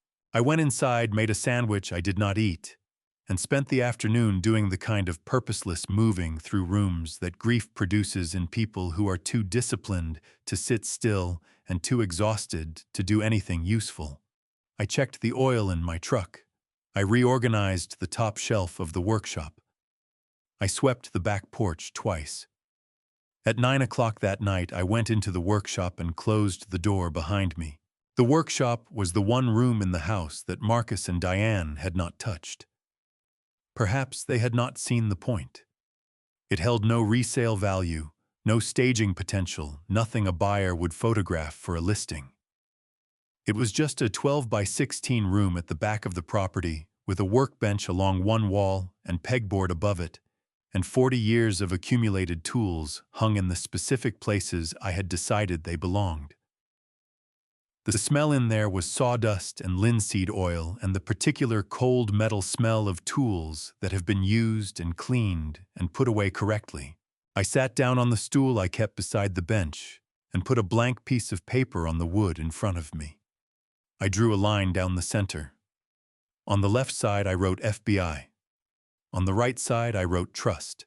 Under FBI, I wrote what Arthur had told me. Federal investigation. Mortgage fraud charges. The forged POA compounding everything.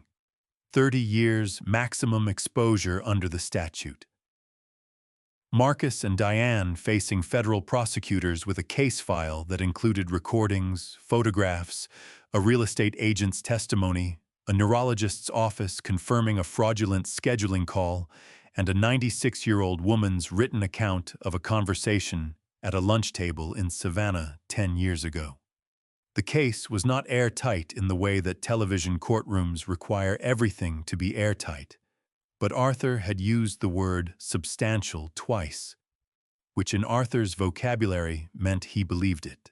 Under trust, I wrote what I actually wanted: the house protected, Tyler's future secured, the bank finding its own way to the fraud when the January payment did not arrive, Marcus and Diane facing consequences that originated from their own actions, rather than from a choice I made to turn them in.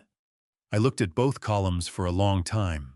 Dorothy used to say that the difference between justice and revenge was whether you needed to be in the room when it happened. She said this about a neighbor dispute in 1997 that I no longer remember the details of, but the sentence had stayed with me across 27 years because it was the kind of thing Dorothy said that sounded simple until you turned it over and found it was not simple at all. I did not need to be in the room.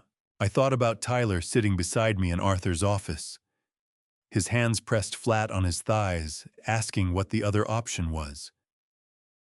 He had not asked me to protect his father. He had not asked me to punish him either.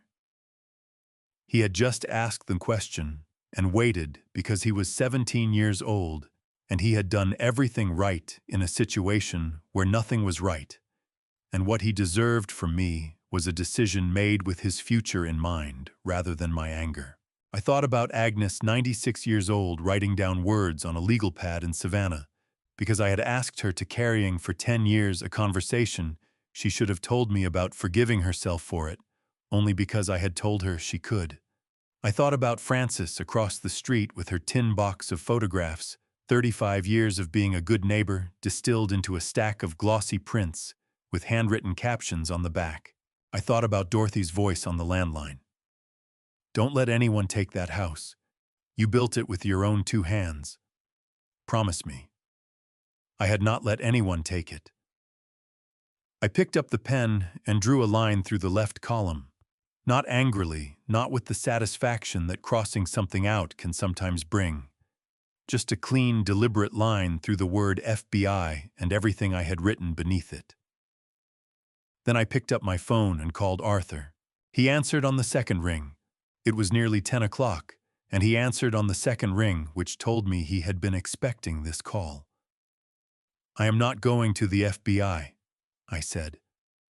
A pause. Are you certain? Ma, I am certain, I said. Not because what they did was anything less than what it was. But Tyler did not do this.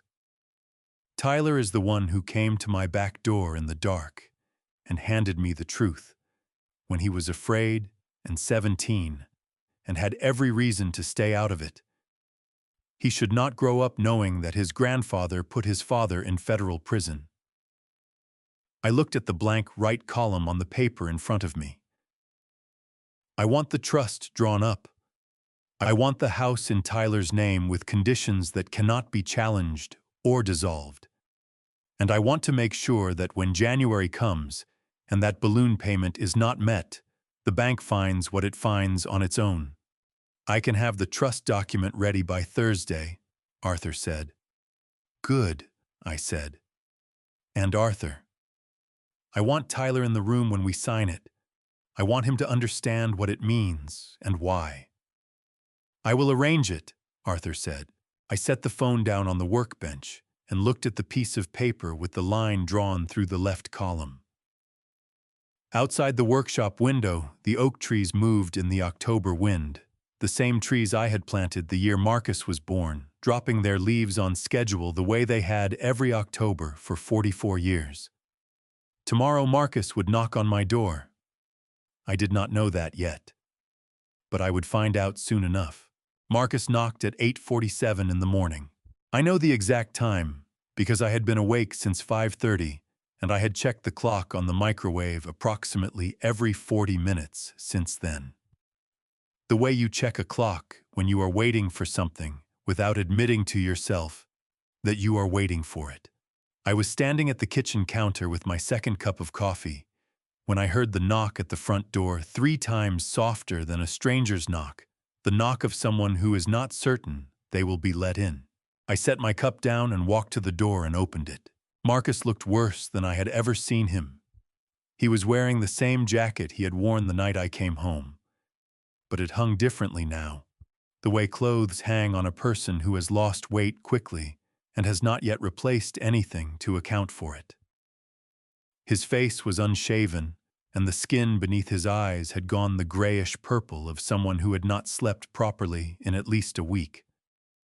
He was 44 years old, and he looked 60, and standing on my porch in the October morning, he looked like a man who had walked a long way to get somewhere and was not sure he deserved to arrive.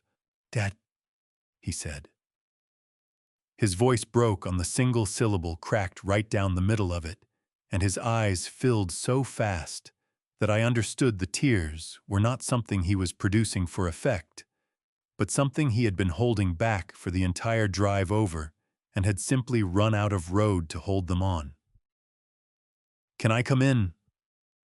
I stepped back from the door. He came into the kitchen and sat down at the table, the new table that was not our table, and he put his face in his hands. His shoulders shook. I stood at the counter and watched my son cry into his palms at my kitchen table, and I felt something move in my chest that I had not expected to feel, something that had nothing to do with the loan documents or the forged power of attorney or the nursing home brochure, or Dorothy's ring on Diane's finger. It was older than any of that. It was the specific pain of a father watching his child suffer, stripped of all context, operating below the level of reason, the animal reflex of a parent toward their young. I sat down across from him and waited. When he finally lifted his face from his hands, his eyes were red and swollen, and his cheeks were wet, and he looked at me the way he had looked at me at 9 years old when he broke the workshop window with a baseball and came to tell me before I found out on my own. There had been something honest in that 9-year-old face. I had loved him for it then. I was looking for it now.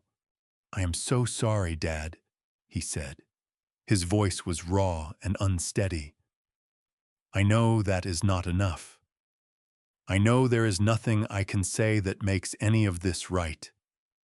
But I need you to know that I know what I did. I know how wrong it was. The debt the company Diane kept saying we were out of options, and I kept telling myself it was temporary, that I would fix it, before you ever had to know that I would pay it back somehow and put everything back the way it was." He pressed the back of his hand against his mouth for a moment. "I told myself it was not really stealing because you were going to leave it to me eventually anyway. I told myself that every single day for months, and I know how that sounds. I know." I looked at my son across the table. I listened to every word he said, and I held each one up against what I knew the way you hold a board, up against a template, to check whether the shape is true. Some of what he said sounded like a man who had genuinely reckoned with what he had done. Some of it sounded like a man who had rehearsed reckoning until it was indistinguishable from the real thing. I had spent 44 years learning the difference between those two things in this particular person, and I was not entirely certain which one I was hearing. "What about Tyler?" I asked. Marcus looked up. The question surprised him, which told me something. "What do you mean?" "Tyler came to my back door the night you left," I said. "He gave me everything. The recordings, the screenshots, all of it. He walked over in the dark because he thought it was the right thing to do." I watched Marcus's face process this. "Your son did the right thing while you were doing the wrong thing. I want to know if you understand what that cost him." Marcus closed his eyes. A tear ran down the side of his face and dropped onto the table. "He is a better person than I am," he said quietly. "He always has been." That was the truest thing Marcus had said since he walked through my door. I felt the thing in my chest shift again, the old father pain, and I was within one breath of reaching across the table and telling him that we would find a way through this, that I would not report anything, that family was family. Then my phone buzzed on the counter behind me. A text from Tyler. 3 words and a note. "Check the email. Kitchen counter." I looked at the kitchen counter.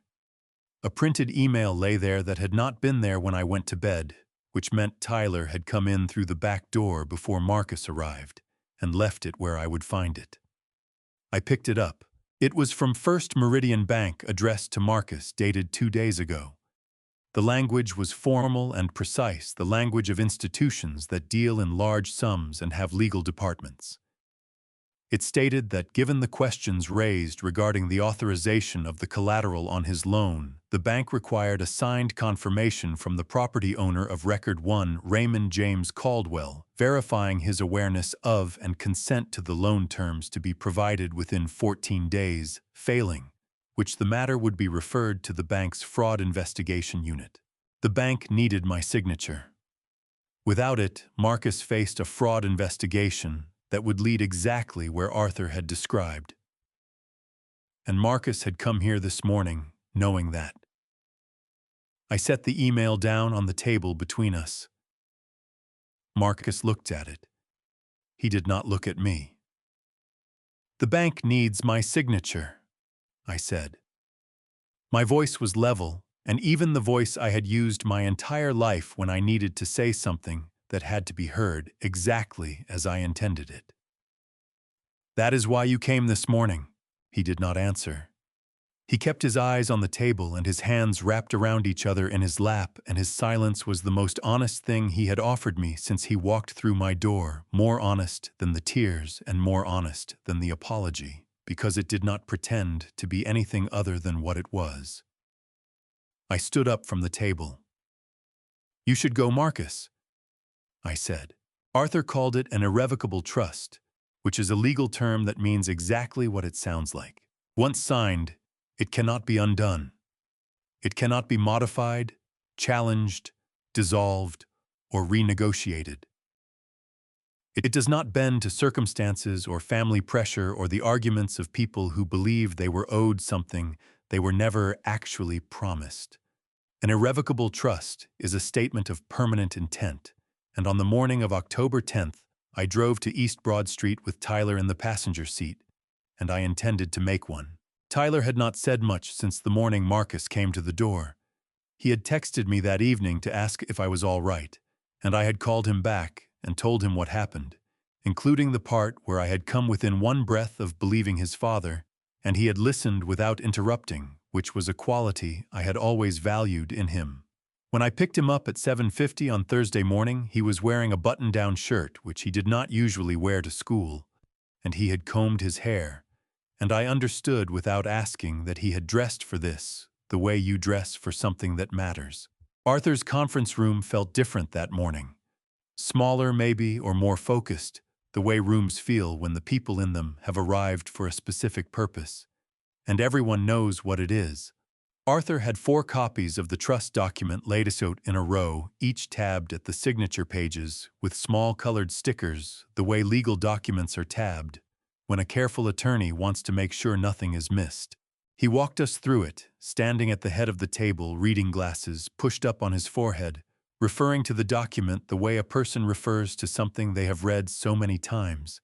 They no longer need to look at it to know what it says.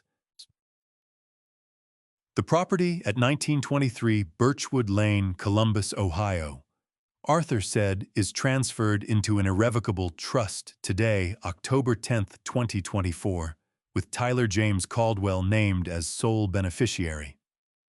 Full legal control of the property transfers to Tyler on his 25th birthday.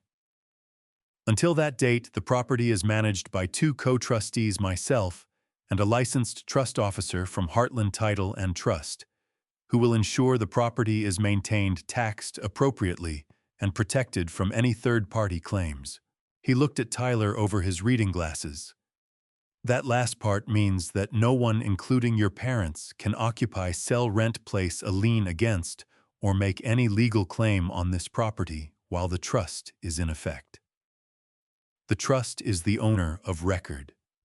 Not your grandfather. Not your father. The trust. And the trust has one job, which is to hold this property intact until you are 25 years old and can decide for yourself what you want to do with it. Tyler looked at the document and then at me. His jaw was working the way jaws work when a person is trying to keep their expression steady and the expression is not cooperating. "Grandpa," he said, "I don't know what to say." "You don't have to say anything yet," I told him. "Listen to the rest first," Arthur continued. "There is one additional provision I want to draw your attention to, Raymond, because you asked me to include it." He found the page and read it aloud. "In the event that the beneficiary chooses to sell or transfer the property after taking full control, the proceeds from any such sale shall be used first to establish a charitable fund in the name of Dorothy Elaine Caldwell, the amount and purpose of which shall be determined by the beneficiary at his sole discretion." The room was quiet for a moment. Tyler looked up from the document with his eyes bright and his mouth pressed together, and I could see him processing what it meant to have his grandmother's name written into the legal description of a house she had lived in for 38 years. "Dorothy would have liked that," I said. "To both of them. To the room." Arthur set the document down.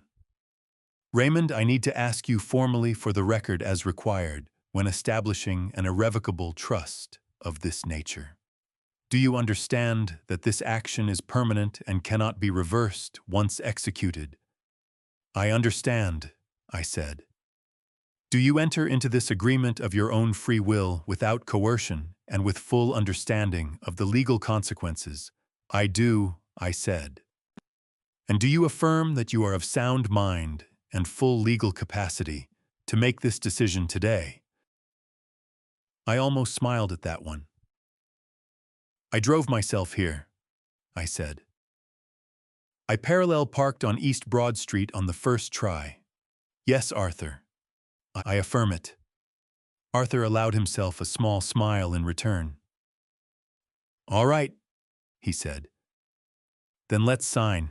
I signed first all 4 copies on every tabbed page, my signature the same way it had been for 50 years. The capital R hooking slightly left the C in Caldwell, dropping below the line, the signature that someone had practiced and forged on a document they hoped would take everything from me.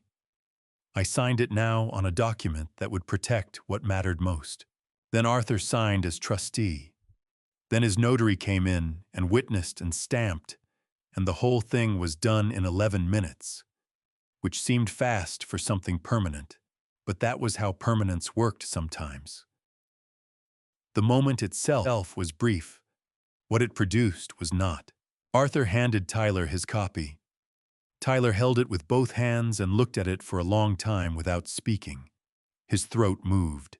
He blinked twice in quick succession, the blink of someone refusing to cry in a professional setting, and mostly succeeding. Tyler, I said, your grandmother and I bought this house in 1982. We raised your father here. We paid off that mortgage in 2004 and we celebrated with a bottle of champagne we found in the back of the pantry that turned out to be 7 years old, and your grandmother said it tasted fine, and I thought it tasted like vinegar, but I drank 2 glasses anyway. Tyler laughed a short, wet sound and pressed the back of his hand against his eyes. That house is where we became a family, and now it is going to be yours. What you do with it when the time comes is entirely your decision. But nobody is going to take that choice away from you. Tyler stood up and hugged me, his arms tight around my shoulders. His copy of the trust document still in his right hand, pressed against my back. On the way out, I stopped at the window of Arthur's office that looked out over East Broad Street and stood there for a moment. Ordinary Thursday morning traffic. A delivery truck double-parked outside the deli. 2 women with strollers waiting at the crosswalk. The ordinary surface of Columbus, Ohio, continuing as it always had. I had built that house with my own hands 42 years ago. Nobody had taken it. Arthur called on a Tuesday morning in late October, 3 weeks after we signed the trust. I was in the workshop running a router along the edge of a cabinet door, a job that requires enough attention that you do not think about other things while you are doing it, which was partly why I had been spending more time in the workshop than usual.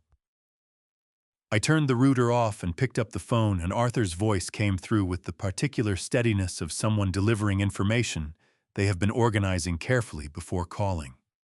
The bank made its move, he said, 14 days after Marcus had sat at my kitchen table and cried and said nothing when I asked him about the signature. First Meridian Bank had not received the property owner confirmation they required. Their fraud investigation unit had opened a file. Arthur had a contact at the unit, not someone who shared confidential information, but someone who confirmed that a file had been opened and that the investigation was active. That was enough. What does that mean for the house? I asked. The trust is recorded and ironclad, Arthur said. Whatever the bank's investigation finds, their claim on the collateral is unenforceable because Marcus had no legal authority to pledge it. The trust supersedes everything. The house is Tyler's future, and nothing that happens to Marcus changes that. I set the cabinet door down on the bench and leaned against the workbench. Outside the workshop window, the oak trees had gone bare, the last of the amber leaves taken by a cold front that had come through on the weekend, and the yard looked the way Ohio yards look in late October, stripped and honest and ready for whatever came next. "And Marcus?" I asked. Arthur was quiet for a moment. "The investigation will take time," he said. "Federal matters always do. But Raymond, what they are looking at is documented and substantial. The forged power of attorney, the loan application listing property he had no authority over, the nursing home inquiry, the fraudulent scheduling call to Dr. Holt's office, the real estate listing of a property he did not own." He paused. "I want you to be prepared for the possibility that this process will be long and that you may be asked to provide a statement at some point, even though you are not the one who initiated the investigation." I understand," I said. "How are you holding up?" It was the first time Arthur had asked me that directly in 22 years of working together. I thought about how to answer it honestly. "I am not happy about any of this," I said. "I want you to know that. There is nothing about watching your son face federal investigators that feels like winning something." "No," Arthur said. "I would not expect it to." Tyler moved in the following week. He did not ask exactly. He showed up on a Thursday evening with 2 duffel bags and a backpack, and stood at the back door with the same expression he had worn the night he first knocked there in October. The expression of someone uncertain of their welcome. And I opened the door and told him his old room was made up and that he was expected for dinner at 6:30, and that if he was going to live in my house, he was going to learn how a router worked, because I could use an extra pair of hands in the workshop. He had been in that workshop with me every weekend of his childhood. He knew what a router was. But he smiled when I said it, the first real smile I had seen from him in weeks, and he carried his bags upstairs and came down at 6:28 and set the table without being asked. Diane's real estate license was suspended in November. Arthur told me this without elaboration, simply that the Ohio Division of Real Estate and Professional Licensing had taken action following information provided by multiple parties, including Shelby Monroe. I did not ask for details. The suspension was a consequence that had found its own way to the person who earned it, without my involvement beyond having told the truth to the people who needed to hear it. Caldwell Build Group filed for bankruptcy protection in the first week of November. I read this in the county filings that Arthur sent me a single page of dry legal language describing the formal end of something Marcus had spent 12 years building. I sat with that page for a while before I put it down. 12 years. Whatever Marcus had done with the last year of those 12 years, the 11 years before, it had been real work, real effort, and watching it end carried a weight that had nothing to do with what I thought of him now. I called him once in mid-November. He answered on the 4th ring, his voice flat and careful, the voice of a man who had been waiting for calls that were never good news. I did not tell him about the bank investigation, which Arthur had advised against. I did not mention the trust. I asked how he was eating. He said fine. I said that was good. There was a long pause, and then he said very quietly, "Dad, I am sorry." And I said, "I know you are Marcus." And then there was not much else to say, so we said goodbye, and I put the phone down and went back to the cabinet I was building. Frances brought cookies over the 2nd week of November, the same tin box she had brought in October, now full of snickerdoodles instead of photographs. She sat at my kitchen table and drank coffee and did not ask me anything about Marcus or Diane or the bank or the trust. And I did not volunteer anything, and we talked for an hour about the city's plan to repave Birchwood Lane in the spring, and whether the contractor they had hired knew what they were doing, which Frances doubted strongly, and I was inclined to agree with. Tyler came home that evening while Frances was still there, and she made him a cup of tea and asked him about school, and he sat down at the table and answered her questions, and the 3 of us talked until it was dark outside, and the street lights came on one by one down Birchwood Lane the way they always had, At some point, Francis looked around the kitchen and said, "This room feels like itself again." I looked around too. The table was still the wrong table, the dark espresso one that Marcus and Diane had brought in. I had not replaced it yet. But Tyler had left his calculus textbook on one corner, and Francis's cookie tin was open in the middle, and my coffee cup was on the counter where it had lived for 30 years, the blue-rimmed one Dorothy had picked out at the German Village craft fair, which I had finally found at the back of the highest cabinet on a Tuesday morning when I was not looking for it. "Yes," I said, "it does." The room had been Diane's staging office for most of the summer. It was the corner room on the ground floor, 12 by 14 feet, with 2 windows that caught the morning light, and a hardwood floor that Dorothy had refinished herself in the spring of 2011 using a rented drum sander, and 3 weekends of work she had not told me she was planning, because she knew I would say it was too much for one person. She had been right that it was too much for one person, and wrong that I would say so, because when I came home on the 3rd Sunday and found her finishing the last coat of polyurethane, with her knees aching and her hair tied back, and a look of absolute satisfaction on her face, I did not say a single word about it being too much. I just got a second brush and helped her finish. Diane had turned that room into something that looked like a real estate brochure. Neutral walls, a glass-topped desk, printed property comparables arranged in neat stacks, a mood board with fabric swatches and paint chips for the staging she had planned to do before the listing went live. When Marcus and Diane left in early October, I had stood in the doorway of that room for a long moment, looking at what it had become, and I had known immediately what I wanted to put in its place. It took 6 weeks. I pulled the glass-top desk out myself on a Saturday morning, and Tyler helped me load it into the bed of my truck. We drove it to a resale shop on Cleveland Avenue, and the man at the counter gave us $40 for it, and Tyler said that felt like justice, and I said it felt like $40. But I took the money anyway. I repainted the walls over 2 weekends, a warm cream color that Dorothy would have approved of, the kind of white that is not quite white, and is better for it. I built the workbenches myself from white oak, 4 of them running along 3 walls low enough for a young person to work at, comfortably deep enough for a serious project. I hung pegboard above each bench and mounted the tools in their places. Not my personal tools, those stayed in the workshop at the back of the yard, but a second set I had been accumulating for 30 years from estate sales and flea markets, and the occasional tool swap at the woodworking club on Henderson Road. Hand planes and chisels and marking gauges and the kind of Japanese pull saw that once you use it, you cannot imagine cutting wood any other way. Good tools.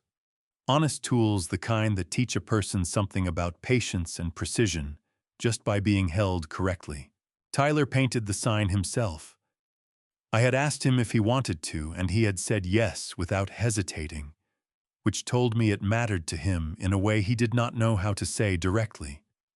He spent a Saturday afternoon at the kitchen table with a piece of pine board and a set of artist's brushes I had not known we owned, and what he produced was not the work of a professional sign painter, but it was the work of a 17-year-old who was trying his hardest, which is its own kind of excellence.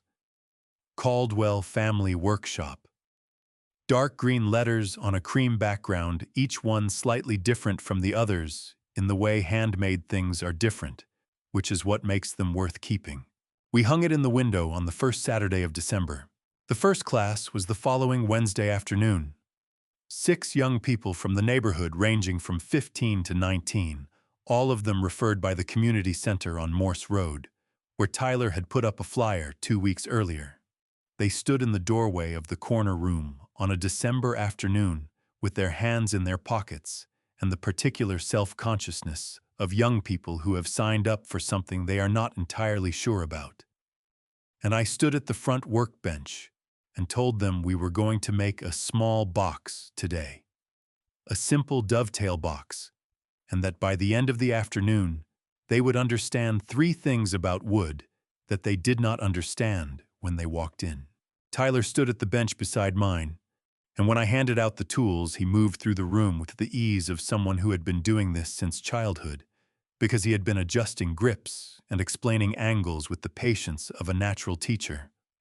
I watched him show a 15-year-old girl named Addison how to hold a chisel correctly, her knuckles white with concentration, Tyler's voice quiet and specific, and I thought about the Saturday mornings when Tyler had stood at my workbench at age 7, watching me plane a board, his chin barely clearing the surface of the bench, asking questions I had always answered, because there is no better way to learn something than to explain it to someone who genuinely wants to know. Frances came at 3 o'clock with a tin of Christmas cookies, the same tin she had carried across the street in October, with 34 photographs inside it. She set the tin on the windowsill beside the sign Tyler had painted, and looked around the room at the 6 young people bent over their workbenches, and her expression was the expression of someone who has watched a neighborhood for 35 years and knows the difference between a house that is living and a house that is performing the idea of living. "Raymond," she said quietly enough that only I could hear. "Dorothy would have loved this." I looked around the room. The morning light came through the 2 windows, the way it always had in this corner of the house, falling across the workbenches at an angle that showed the grain of the white oak in a way that made me glad I had chosen it. The room smelled like sawdust and linseed oil and Frances's Christmas cookies and the particular winter cold that comes through old window frames, no matter how well you weather strip them. "Yes," I said. She would have. Officer Kowalski knocked at the front door at 4:15. He was in plain clothes, a heavy canvas jacket and work boots, and he was carrying 2 paper cups of coffee from the place on 5th Avenue. He had been stopping by roughly once a week since October, always with coffee, always staying just long enough to make sure things were stable, which was not something his job required, and which I had come to understand was something he did because he had been the officer on my porch that Thursday evening in early October, and what he had seen that evening had stayed with him. I let him in, and he stood in the doorway of the corner room looking at the 6 young people finishing their dovetail boxes, Tyler moving between the benches, Frances offering cookies to anyone who put their tools down long enough to take one. "This is what you did with it," Kowalski said. It was not a question. "This is what I did with it," I said. He handed me one of the coffee cups, and we stood in the doorway together for a few minutes without saying much else, which was comfortable in the way that things are comfortable between people who have been through something together and do not need to narrate it. Later that evening, after the students had gone home with their boxes wrapped in newspaper, and Tyler had swept the floor, and Frances had taken her tin across the street, I walked through the house the way I had walked through it on the night I came home, room by room, touching the walls and the door frames, the way you touch things you have been afraid of losing. Dorothy's chair was back in its corner of the living room. I had carried it up from the basement myself the week after Marcus left. Set it back in the depression its feet had worn into the floor over 19 years, turned it back toward the fireplace where it belonged. It looked exactly right. It had always looked exactly right in that corner, and the weeks it had spent in the basement had not changed that. I stopped in the kitchen and looked at the blue-rimmed mug on the counter, the one Dorothy had spent 15 minutes choosing at the German Village Craft Fair in 1997. And I picked it up and rinsed it and made coffee and stood at the kitchen window looking out at the backyard in the December dark. The oak trees were bare. The workshop at the back of the yard had its light on the one I always left burning when I was not out there, because Dorothy had told me once that she liked seeing it glow from the bedroom window, that it meant I was close even when I was not in the house.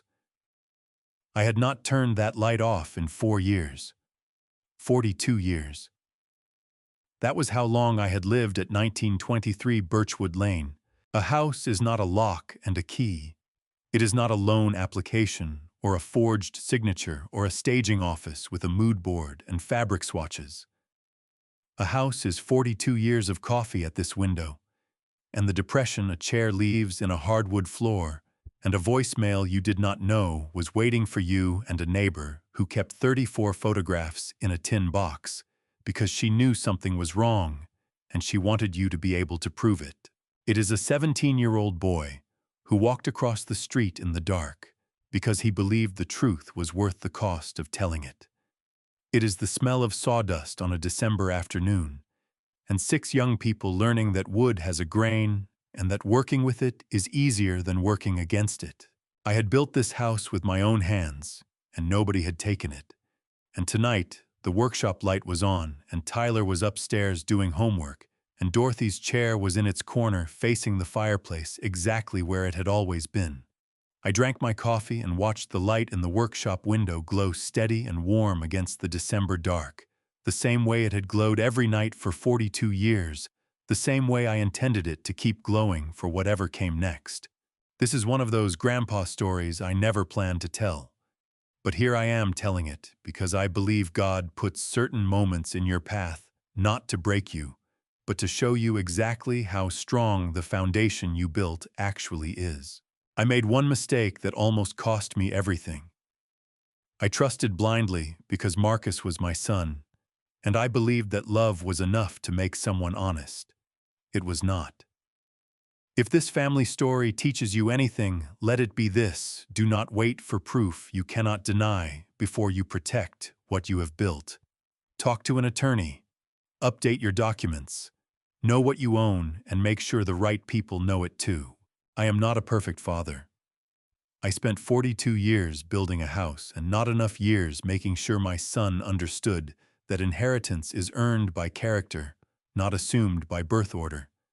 That is my honest opinion, and I stand by it. These grandpa stories are not easy to share. But if even one person listening puts a call in to their attorney tomorrow, then this family story was worth every word. If something here stayed with you, leave a comment and tell me what it was. Share this with someone who needs to hear it. And if you want more stories like this one, subscribe to the channel.